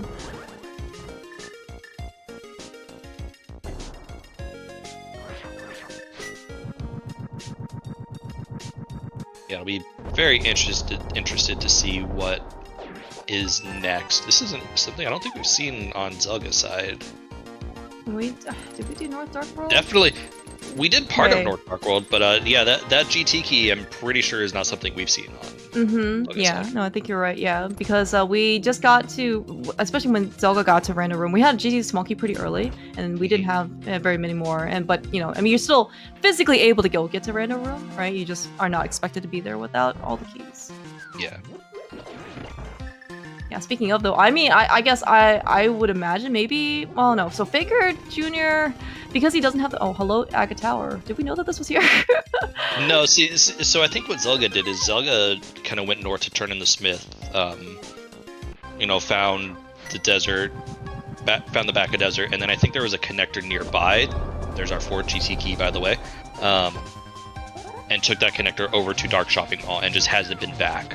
Okay, yeah, that doesn't make sense. And like, and Curiosity Shop entrance is a very easy one for to be isolated, just because it's kind of all by its lonesome, and like very often than not you want to go north versus south because there's Bumper Ledge, there's Dark Death Mountain Descent, there's the Dark Lumberjack and Potion Shop up there, like there's a lot of stuff up there, and as opposed to like going down, it's you gotta go all the way down and up. It's inconvenience. Yeah. Yeah, and I think actually that quick medallion, I think the only thing we need to say was Bombos, if I'm not mistaken. Yeah. Correct. Because that quick medallion, while it does open up, well, I guess it doesn't. I guess it made it fun. Anyways, irrelevant. Quick medallion. The end. All right, so Zelga's gonna probably full clear pod at this point. I like how Faker Jr., he's just like, he's like, I don't care anymore. I have Mirror Shield and I have like 1 million resources of everything. You can just take whatever. It's just thief, just move. So this could very well swing into Zelga's favor if Harmless Hawaii or Vanilla Big Key Chest is a thing. Because, we still haven't seen Faker, who still has the entire back of pod. So like, there is incentive there, but without the keys needed. Hello, Fire Rod. Good lord. Oh my gosh. I mean, the game has a sense of humor, if you want to call it that. That is a nasty Fire Rod. Wow. Think about, right, I mean, like, there's already like the inherent layer, or of we need all 6 pod keys, to be able to get that. But in order to get all 6 pod keys, granted 3 of them were in Random Room, but you need all 4 GT small keys. And like, think about, I mean, like, they were completely scattered. One was on like Pendant Mothula, for example, Yeah. Jeez. This is a nasty logic seed. Yeah, but also, as you mentioned before, like, because like 3 of the keys are in Rando Room, and Faker does have, while he has the other 3, it's going to be a very hard, like, does he actually need to go to Rando Room at this point then? In order to get the Fire Rod? But that, like, unless he's just gonna get extremely lucky and just decide to do Big Key Chest instead of the back? Yeah, see, that's the thing. And like, I agree with Allison in chat, who's like, it's not GG at all with an untouched back of pod, but like, at this point, I don't see Faker going back into pod until he gets keys, another key, which we know where the 3 keys he's missing are. They're in GT. When does he go over there? So I still think it's gonna be a little while for Faker to head over to pod. So I think Zelga's gonna have this Fire Rod advantage for a little bit. Yeah. I mean, and like, there's once, if Faker decides to go back without any more pod keys, as in, he's just like, you know what, I've waited long enough, right? I'm gonna go and go to the back, because there are like 4 items in the back, plus 1 more for either Harmless Hellway, or Big Key Chest. Yeah, there's just flat out 6 items in the back that he can get right now. But like I said, it's just gonna be a matter of, is he able to hold off on pod long enough to get to GT to get hit the rest of his pod keys to give him reason to do big key chest and potentially harmless hellway. Yeah. Like, I don't know if Zelga's gonna do a harmless hellway at this point. That's actually true. He has stuff to do. We do have the fire rod. It looks like he can go back in. You know, Okay. as you mentioned, this is gonna be him. You know, this is him being thorough. So what does the fire rod open up for us? It opens up Trinex. No, it doesn't open up Trinex because we don't have TR big. Does open up the front of the 2 checks in the front of Turtle Rock. True, that's right. We need to do roller room. We can do Give us another entrance.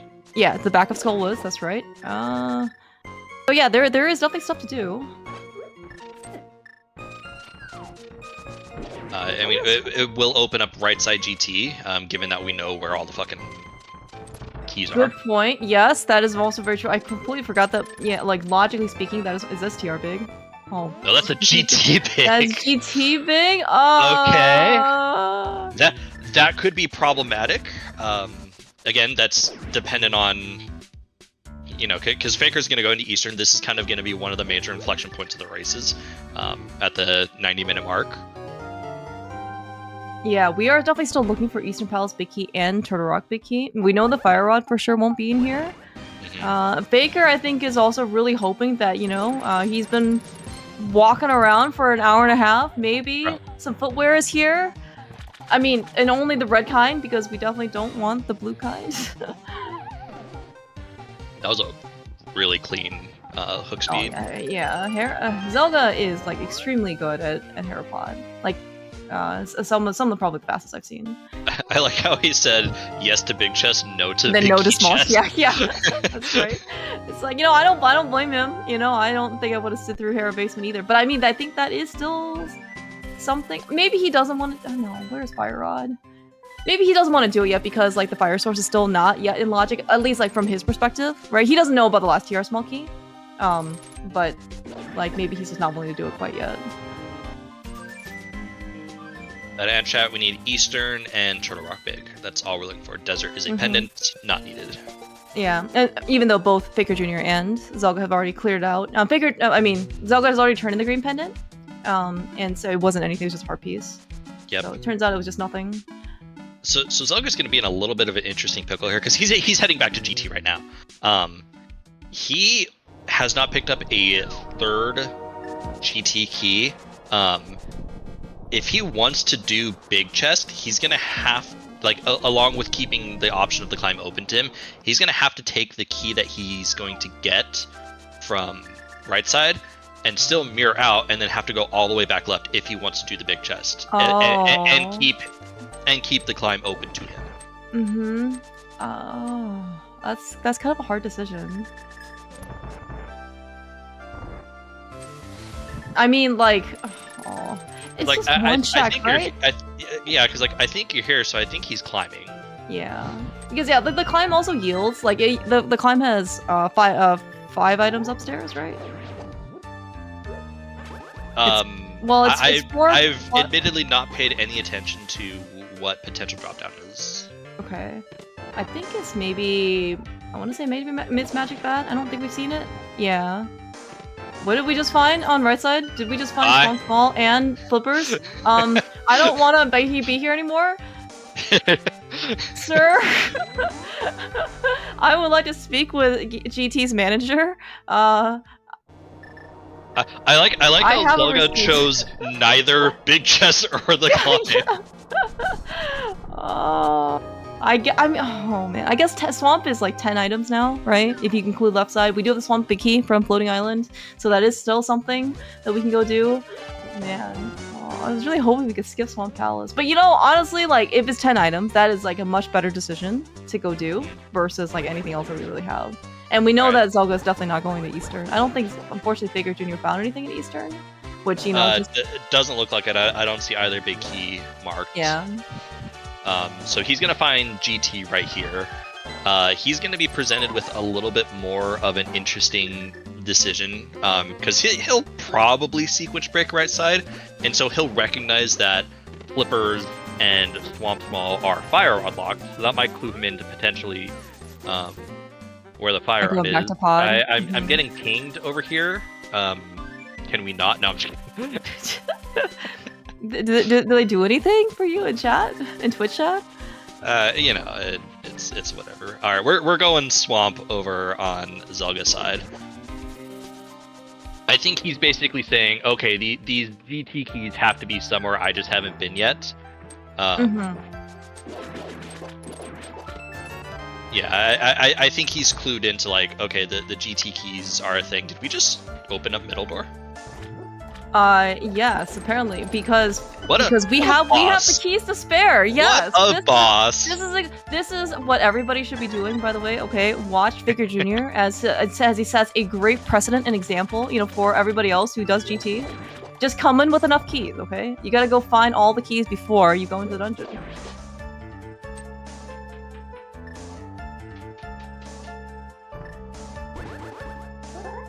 This room is also very pesky to do. To go and chase down all of the Stalfos. Ether might have been faster at that point, but you know, it's still whatever. This is actually one of the reasons I think people don't like to do, like, what is it? Like Hope Room, like Hope Room, right side, and then into like all of left side, is because you have to get out of that room, and then you know that means you have to kill all the enemies, and it can actually take you, you know, quite some time.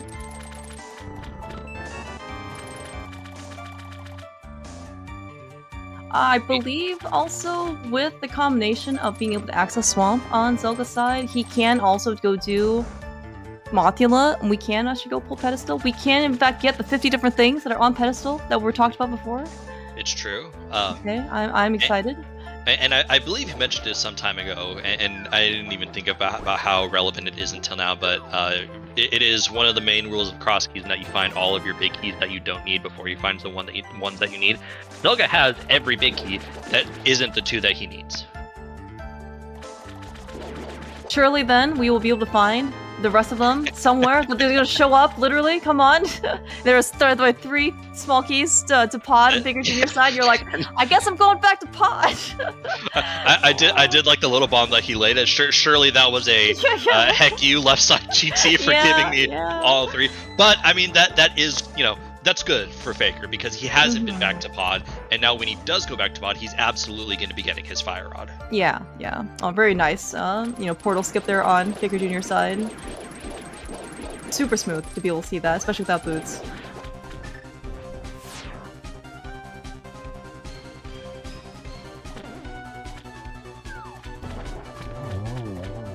Alright, easy peasy Argus. We've got gold sword, we got silvers, we got a fun bee and a bottle friend. Yep, but we got nothing in those 8 checks in Swamp. Yeah. I kind of think we have to go back inside.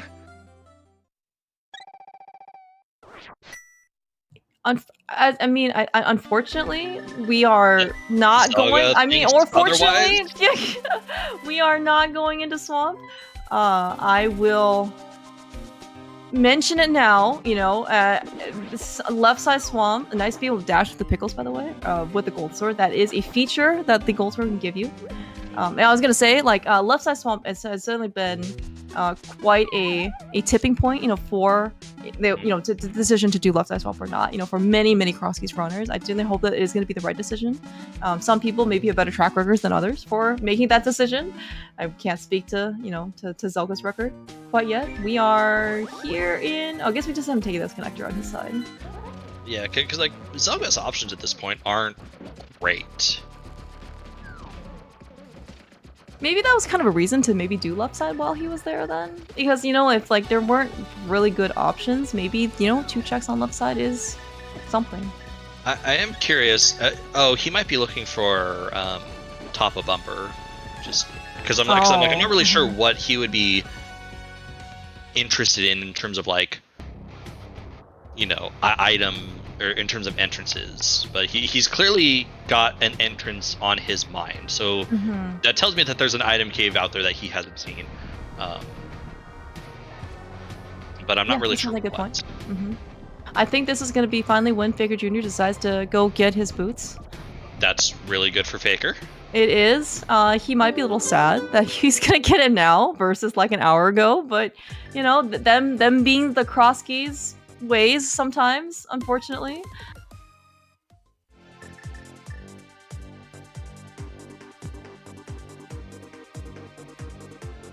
I admittedly forgot Zelda hasn't done some of these checks here in North Dark Yeah, the World. castle. Yeah. The I don't GT actually know keys are going to start Right. flooding in.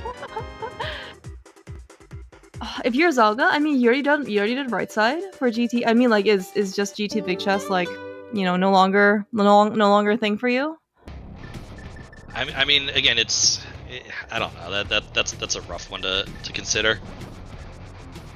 What's Yeah, behind and I think- Aga? Nothing relevant. Oh, Magic Bat? Nothing relevant. Another Aga? Yes. We don't want any more Agas. Okay, we are happy with. Well, are we even happy? We are as content as we can be with the 4 that we have.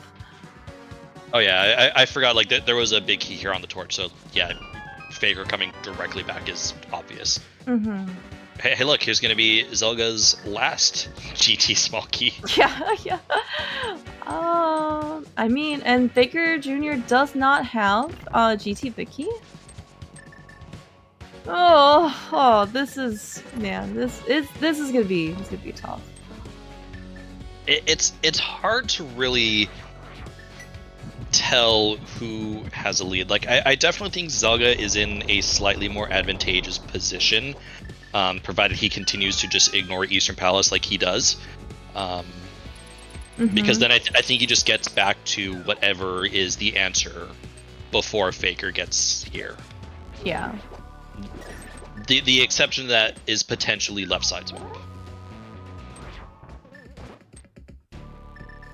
Because Zelga's heading back to GT right now.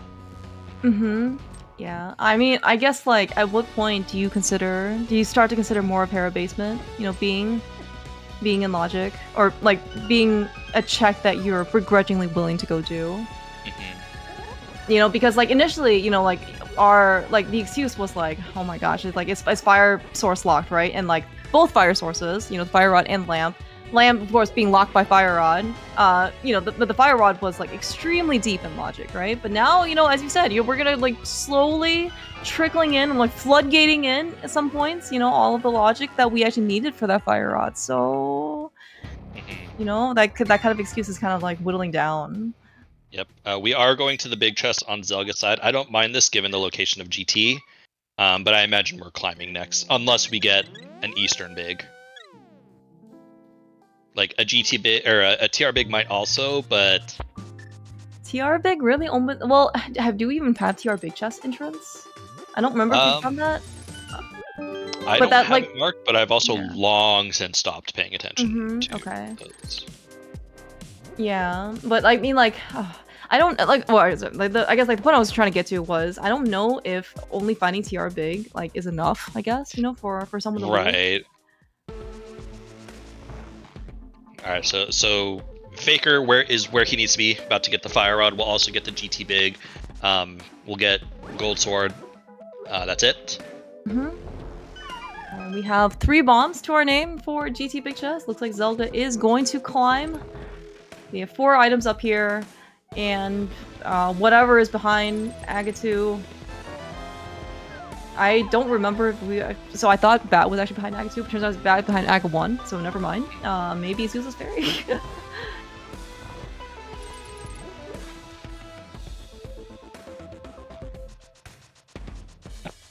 I imagine Swamp Palace is now high on Baker's list of things to do. Oh yeah, yeah. Yeah, and as you mentioned, right, Faker, I don't think he's actually skipped much in terms of dungeon stuff. Like, every time he's gone to a dungeon, even going into the dungeons without being able to fully clear it, he has done so. You know, I guess only one, specifically one with Eastern Palace. But, you know, like, I would imagine if Faker goes into Swamp Palace, like, he actually might just go do left side. Especially given that he's kind of already done a lot of other different things. I agree. He might still do the back first. Yeah, but yeah. given that you're 2 items per go, you know, who knows? But yeah, now it's, you know, this is still a toss-up because, you know, when is Zelda gonna get back to left side swamp, if there is something in left side swamp? When is exactly. When is Faker gonna get around to this GT? As he drops another bomb. Yes. I think he's maybe not so pleased with the item locations so far for, you know, what we have been given.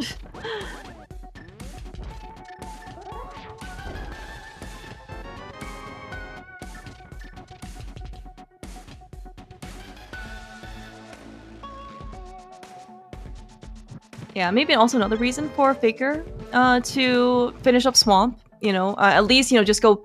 Well, okay. This also maybe could be another thing for Faker to maybe skip out on left side Swamp.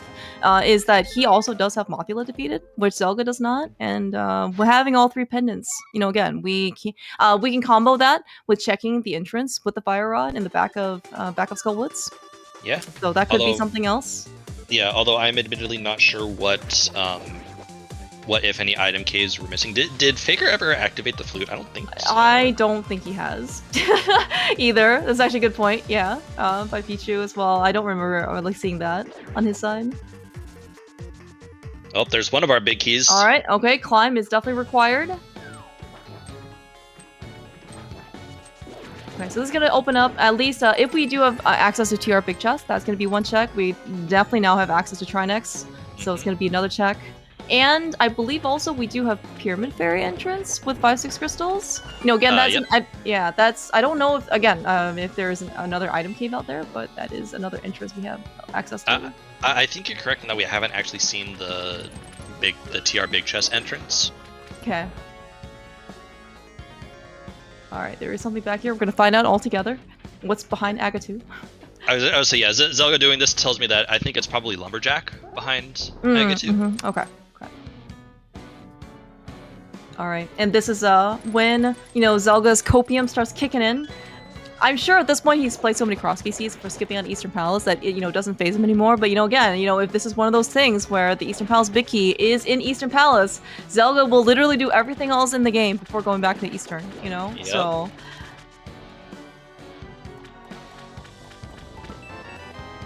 Faker's route in Swamp indicates that he's probably going to initially skip left side. Yeah, that makes sense. Yeah, I mean, it is like, extra, minute or something, plus, right? Yeah. Doing the left side. We're thinking? No, okay. we definitely considered. We were thinking, yes.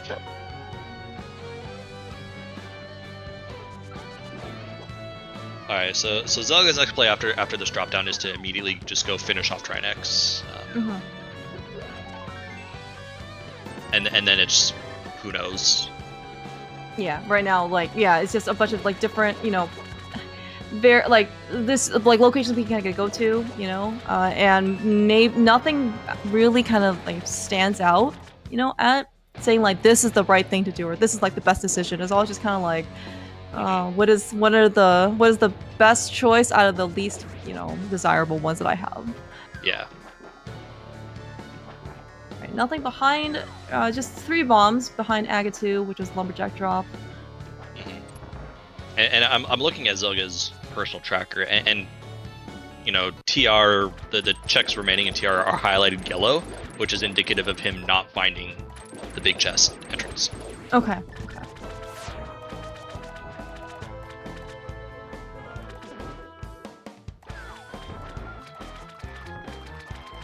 Faker trying to do silvers. We have been successful. It's just like the landmost fight. It only needs a couple extra arrows, for good measure.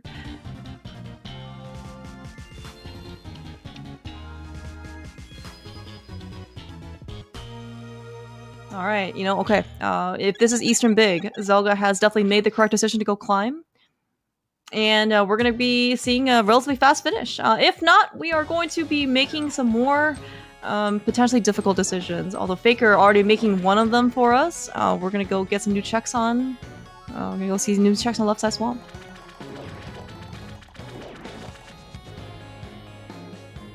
This is the kind of the more comfy part about Crosskeys as well. Suddenly you're at gold sword, silvers, red mail, 14 hearts. Yeah, very unlike the beginning that we had. True. We're swordless, 4 heart, hammer, some Mario blind. Faker, I think, was on half a heart, basically with 4 hearts, on Death Mountain, trying to avoid all the boulders and dead rocks and everything. I mean, it was, oh, we're getting some bomb spooky action? Did we get there? Not quite. Unfortunate. It's so close. Yes, Faker. Yes, Faker has dipped Eastern. Zelga's gonna be parading around looking for a couple more entrances that he hasn't seen. He hasn't done the pod entrance, which is where Potion Chop is. it. Yeah, so he gives 10 arrows. After spending, He's still never not. He's mind, still not we doing are. it. We are not going over there. Where are we going? Oh, we're doing Hobo. We still might end up. Yeah, that's going true. to the pod, so. Mhm. But this is just a little bit of a time lead. This is because we know this isn't the answer. Faker's already done this. Yeah, we're just basically kind of bringing back back a little bit parity. Mhm. Because right now, like, Faker's doing left side swamp, which is going to be something new. But again, like but Zelda doesn't have Mothula done either. I mean, like the path right now that Faker and Zelda have chosen can still, they're going to lead to other different items that they're going to check first. Yeah. What are we doing on Zelda's side? There's nothing over here that I remember. There's Ganon. Maybe he's leaving his portal here. Yep, Is this we're doing... Yeah. This is the Pyramid Fairy check.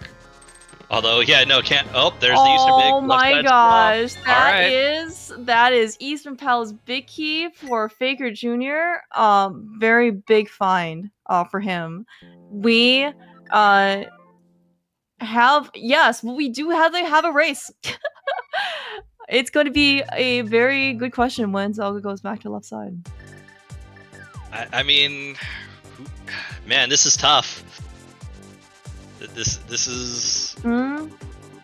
Now, I will say that, like, it seems like Zelda's already beaten Trinex, right? And he will probably go beat Mothula, is my guess. Maybe he'll go pull Pen, and then go back to left side. I guess, like, I don't know if he has that much more left. I would say that's kind of what I'm thinking. Ugh. It is, and I definitely did not want to, highlight any of Zelda's past decisions or history with left side swamp. I'm not actually sure if it's positive. I mean, it certainly maybe must be positive because he obviously he's here in top 8, and extremely talented Crosskeys player. But yeah, it's not, sometimes you end up losing out on things when you decide to go skip left side swamp. Oh, there's also Hera Basement. Oh my gosh, dude. Yeah, I mean, because Faker's next play, I think, is clearly GT, which is the climb / big chest. So like that's gonna put Zelda on a timer here. Yeah, and Faker is actually going to be able to save a little bit of time on Zelda, even on the climb. Not through execution. In that the TR big chest was in Mini Helma right chest, so he doesn't even have to go further than like just the top 2 chests. Zelda ended up doing like all of Aga 2, dropping down to Lumberjack, all this stuff. It does cost time. So it's going to be very interesting because I think the timer at this point is squarely on Zelda. Yeah. And right now, like, he does have other things, right? Hopefully, like, there's just a number of other things for Zelda, right? Is not going to take too long, in order to distract him from basically going back to left side swamp. Well, he's definitely going to pet, like, right now. Like you didn't just get your 3rd pendant to not go straight to pet. Oh, yeah, for sure. Yeah, it's gonna be another, I don't know, like 45 seconds to a minute, basically going over to pedestal. And also gonna check like the entrance here as well. So it's very good for efficiency, right? But I think at this point, I'm not sure if there's anything that can be useful to Zelda, like even for like upgrades and safeties and whatever, right? I think he has everything that he could possibly want and not want at this point. Yeah, I think if Faker goes straight to GT, I think even if Zelda chooses right and goes to left side swamp after this, I don't think it's enough. Like, I think this is kind of Faker's race to lose at this point. Yeah, left side, you're absolutely right. It does actually take quite the amount of commitment, like time commitment wise, right? Because it's like a whole, you gotta get into swamp. You don't have the initial like draining the dam stuff, but you still gotta, do basically all of swamp, right? All of the, basic into lobby, which isn't cheap, and then you gotta go do all the left side stuff. I was like, because I know one of the things that we're going to be doing here, pulling, it's. well, I guess Faker's going to pet. Okay, this is time. This is time for Zelda. Yeah, this is certainly very good for Zelda, especially if you in this case. Okay, so yeah, I think see chat asking about what the tournament format is. This is yes a best of 3 series. This is game 1 between Zelda and Faker Jr. So regardless, we're always gonna get for sure a game 2. It's kind of the question is whether or not we're gonna get a game 3. Zelda gonna check the pod entrance. Will find potion shop, but not gonna be the answer. Faker Jr. finally finds his 4th TR small key to put the lamp in logic. Fantastic. You love to see it. Yes.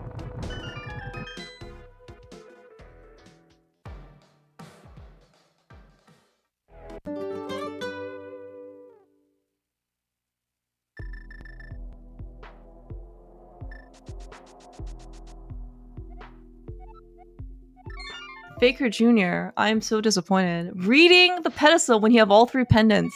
What was the point of coming here? It's a time save.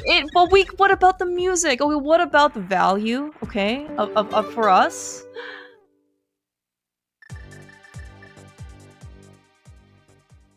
Is this Hera Basement? Nope, this is not Hera Basement. This is Spike Cave. All right. Right. Faker Jr. found this super early. Oh, is he gonna go do Hera Basements? I would say, because this is going to be the Hera small key. Yeah, he doesn't have a Hera big chest done either, I think. So that, I mean, that could be something. I really want to know where Zelga's going at this point. You are not doing Aga 1, my dude.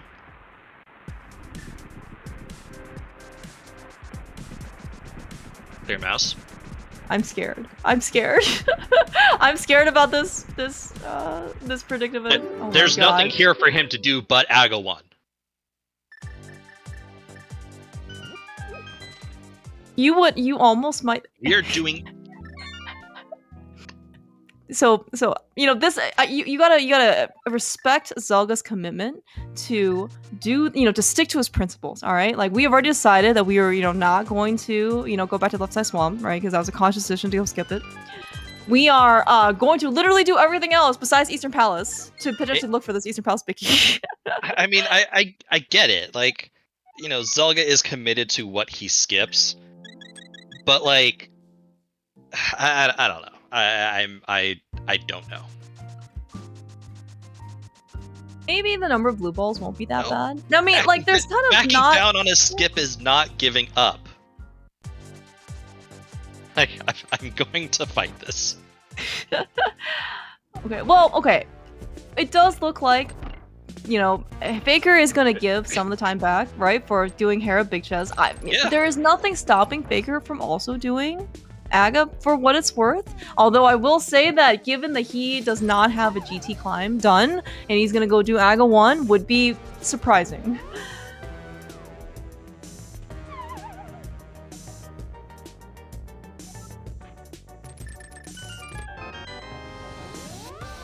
Alright, no big chest item for okay, we are gonna go do the basement.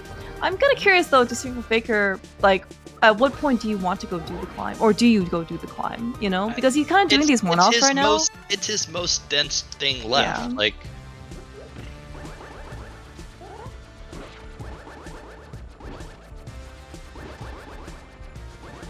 by the way, we did see some nice hook speed on Zelga's side, getting some pretty decent distance for him. Like, he is kind of like outright said that is basically, not really his forte.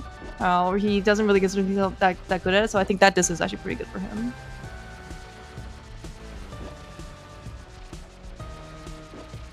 Alright, and then certainly for Zelga's sake, especially we're rooting for him in order to take on this game 1, and of course to finish the seed on the faster side, we're going to hope that Aga does not give you that many blue balls.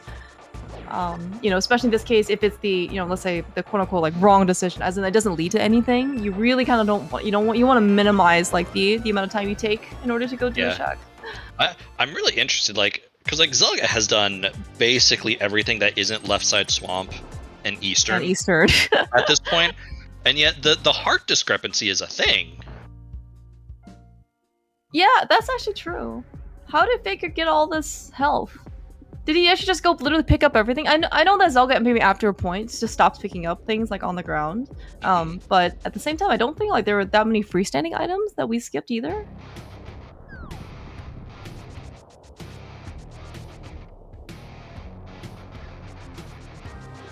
Anyways, Faker in GT.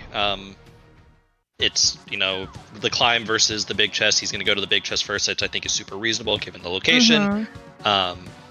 So again, this is just the slightest amount of time. I have no idea where Zelga's going at this point. Yeah, and you know, this is also pretty consistent with how Faker's been playing, right? He has just not left anything behind, you know, like as in like in a dungeon. Is this our commitment to Eastern? Whoa. Whoa. Whoa. You, like, yeah. Anyways. I am surprised. I'm somewhat, you know, where this is not Easter. This is, well, you have to do Magic Bat first. You did not just do Aga 1 to, okay, to that makes a lot of sense. Go into Eastern before you do Magic Bat. That makes a lot of sense, right? Zelga is just doing the doing the Crosskeys thing, as in he's saving his portal near Ice Rod Cave.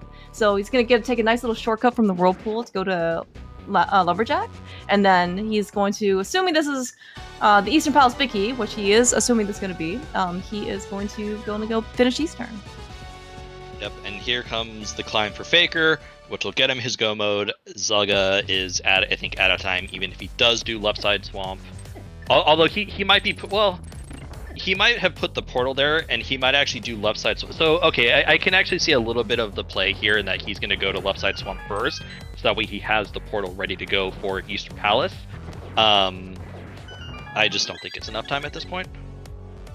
Oh, because so swamp is where the 50 Rupee Cave rock is? Yeah. So that is something that he can, in fact, go flute to. We're gonna go to Hero Basement. I see. I understand. Okay, this does make sense. You know, I'm ashamed to even have doubted Zelda to begin with, because we will not be doing Eastern Palace without the big key and the bow. And the logical bow, at least, for that matter. So yeah, I can definitely see Zelda going to left side before going to Eastern. Which is, in this case, the right thing to do.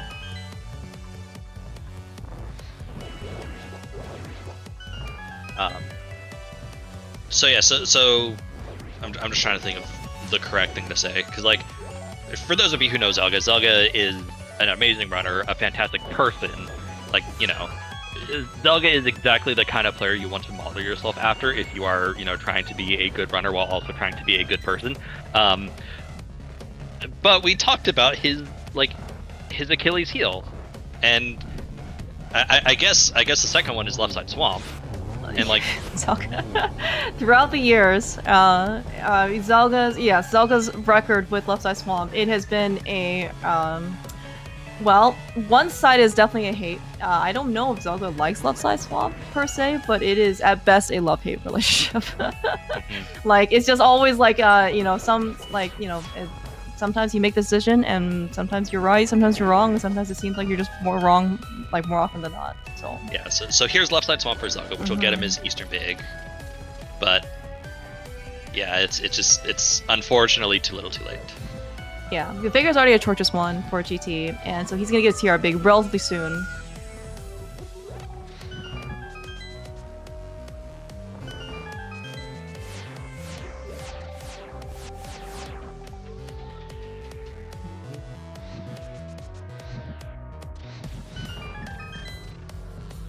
For what Zelda has done this seed, for how much he has cleared, this is a very impressive time. Oh yeah, like this is a 216 seed in what would essentially be, you know, 208, I think. Yeah. All right. Yeah. You see, actually, Faker hesitate a little bit. It's like, oh, is this it? Like, am I done? Am I finally? Am I? Is that it? So we're out. Just needed to check that. Yeah, real quick. Faker and Go mode. The Turtle Rock laser bridge entrance here on Death Mountain. This is going to be real quick. Zelda will be in Go mode before Faker finishes, but yeah, for sure. You know, we'll probably be in Eastern Palace or something.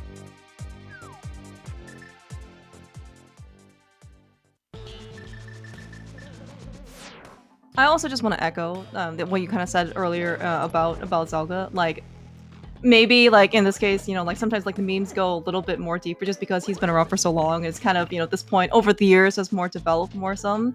Yeah, Eastern Palace is definitely, you know, like, I refuse to go in. But, I mean, in this case, like, Zelda, you know, made the right decision about not going Eastern. It just happens to be in this case that we, you want to skip left side. Sometimes it works for you and you save a whole minute, and sometimes it doesn't work for you. And then you lose 15 minutes or whatever. Yeah, That's just how it happens. And that's what it is. Like it's you make the skip, you choose to make the skip. And Zelga is just the kind of person that commits to the skip much harder than I think 98% of the runners do. Yeah. 90, maybe even 99% of the runners. Yeah. Alright, that is go mode for Zelga. Yep. And... but it is unfortunately for Zelga, crystal number 7 for Faker, which is good for Faker. That's right. So in the end, I did like this little, how Zelga chose to route and, keep the portal here. It just was unfortunate that, I mean, it was just unfortunately the Aga 1 play. Yeah. And sometimes, sometimes it ends up, again, like you make what you think is going to be the best decision, for you at the time. And you can't control where the items are placed. If Eastern Palace Big Key was behind Magic Bat, Zelga, would have been a genius, right? Yeah. And I mean, he still is. Just it doesn't have to work out in this case for this particular seed. Yep. So Faker about to drop into Ganon. 18, well, he has 9, but, 18 hearts, gold sword, silvers. This is going to be... I thought when you said 18 and then you didn't say the unit or the item, I thought you meant silver arrows, and I was like, wow. Also 18 arrows. Was really paying attention to all these things. I'm really paying attention to this. Really good. Yeah, this could be nice and breezy, fast. Especially compared to some of the earlier stuff that Faker had to go do when he was swordless, fighting blind. Just gonna be a couple more slashes. Just the hardest part is probably to get to phase 3 because you can't control how fast that goes. You just kind of have to keep watching Ganon until he stops moving. Yep. I mean, you take solace knowing that my opponent would have to do the same thing, so that there's no time loss here. Unless you miss a sword swipe and then you're like, haha, I'm silly. Yes.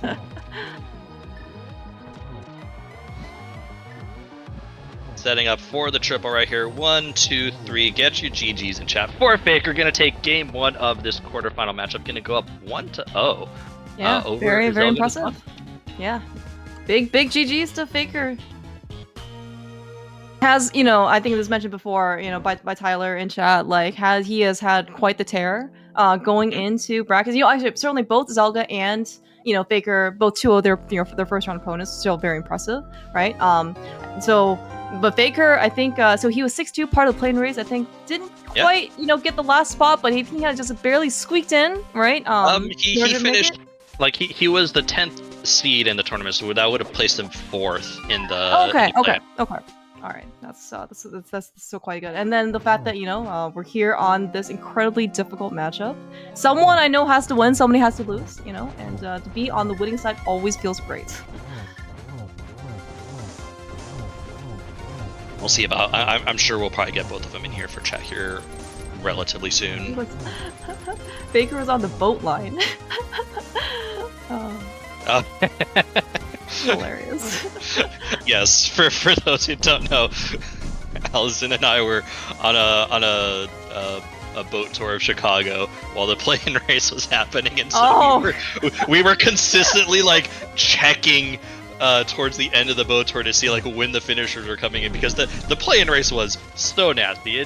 It's crazy. It was among the best players in Crosskeys, the first place finisher is a 2:14. That's nuts.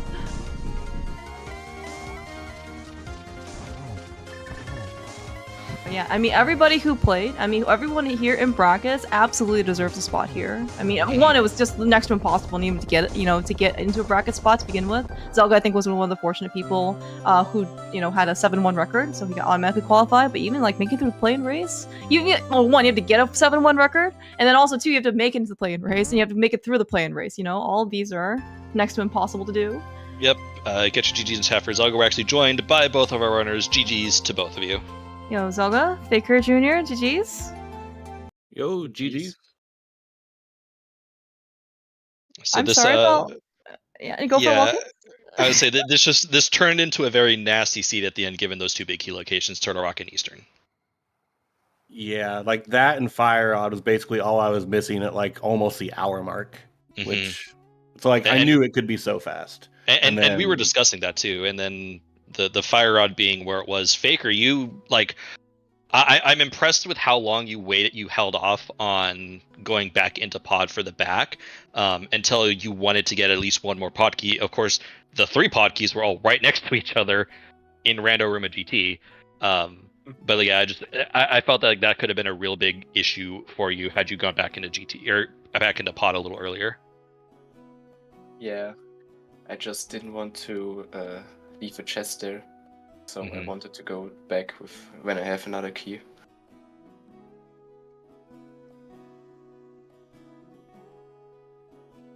Yeah, and the 3 pod keys in random room. That was a bit funny. I saw you leave a bomb from time to time. I think that was one of the places you left a bomb. Yeah. But otherwise, again, the seed just, like you said, started off really strong. I mean, you had regular Dark World access within like the first 10 minutes, which is always scary. Zelga felt like your route early on was, a little bit better. You got the mirror earlier, you got the boots earlier, and then the unfortunate locations set in. The locations that you skip. That blew my mind hearing that I got boots first, because that's why I did Castle Tower instead of things like Left Side Swamp. Because I felt like I should have had the boots almost half an hour earlier than I did. Like I had those things to do up on the mountain, but I got baited away by Hyrule Castle. Mhm. Like, do I do the Hyrule Castle connectors, or do I just go back up and do the actual things I wanted to do? I took Hyrule Castle, and I didn't get back to the boots for like half an hour, and I was like, okay, obviously at the end game I can't go check Eastern. That's obviously a lost spot. Harabate all I had left otherwise. Let's go do Castle Tower, why not? And yeah, that sucks. Oh, and I didn't do Left Side Swamp when I first went to Swamp because I didn't have enough. My key situation was very awkward. I didn't have the 2 GT keys from the North Dark World. Like, I think it was Castle Tower and like Graveyard Ledge area. Yeah. And so I was like, I could very well be moving past my go mode here. So like, sure, I'll do 8 checks to the boss. Fine, that's fast enough. But going back in for Left Side Swamp when it could be completely out of logic to me before I hit go mode, I just shouldn't be doing that. And Yeah, fair. I mean, I think, I think the Fire Rod being also locked behind, the same logical, stuff as the Swamp stuff. But I mean, this was just such a weird one to figure out. The logic in this one was a mess. The lamp was locked behind 4 TR keys, one of which was on Mothula. It was just nasty all the way around. Yeah, it really was, trying to keep track of everything. And like I said, I don't hate my decisions. I don't like my decisions, but I mean, sometimes that's just how Crosskeys is. And yep. Yeah.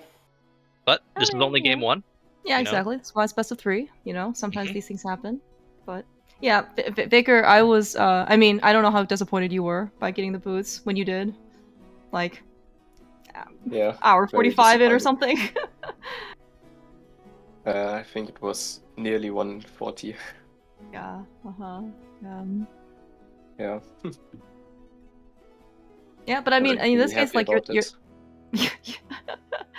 your thoroughness paid off for the seed. So, you did everything in the dungeon. You didn't skip anything, and it worked out. So, congrats.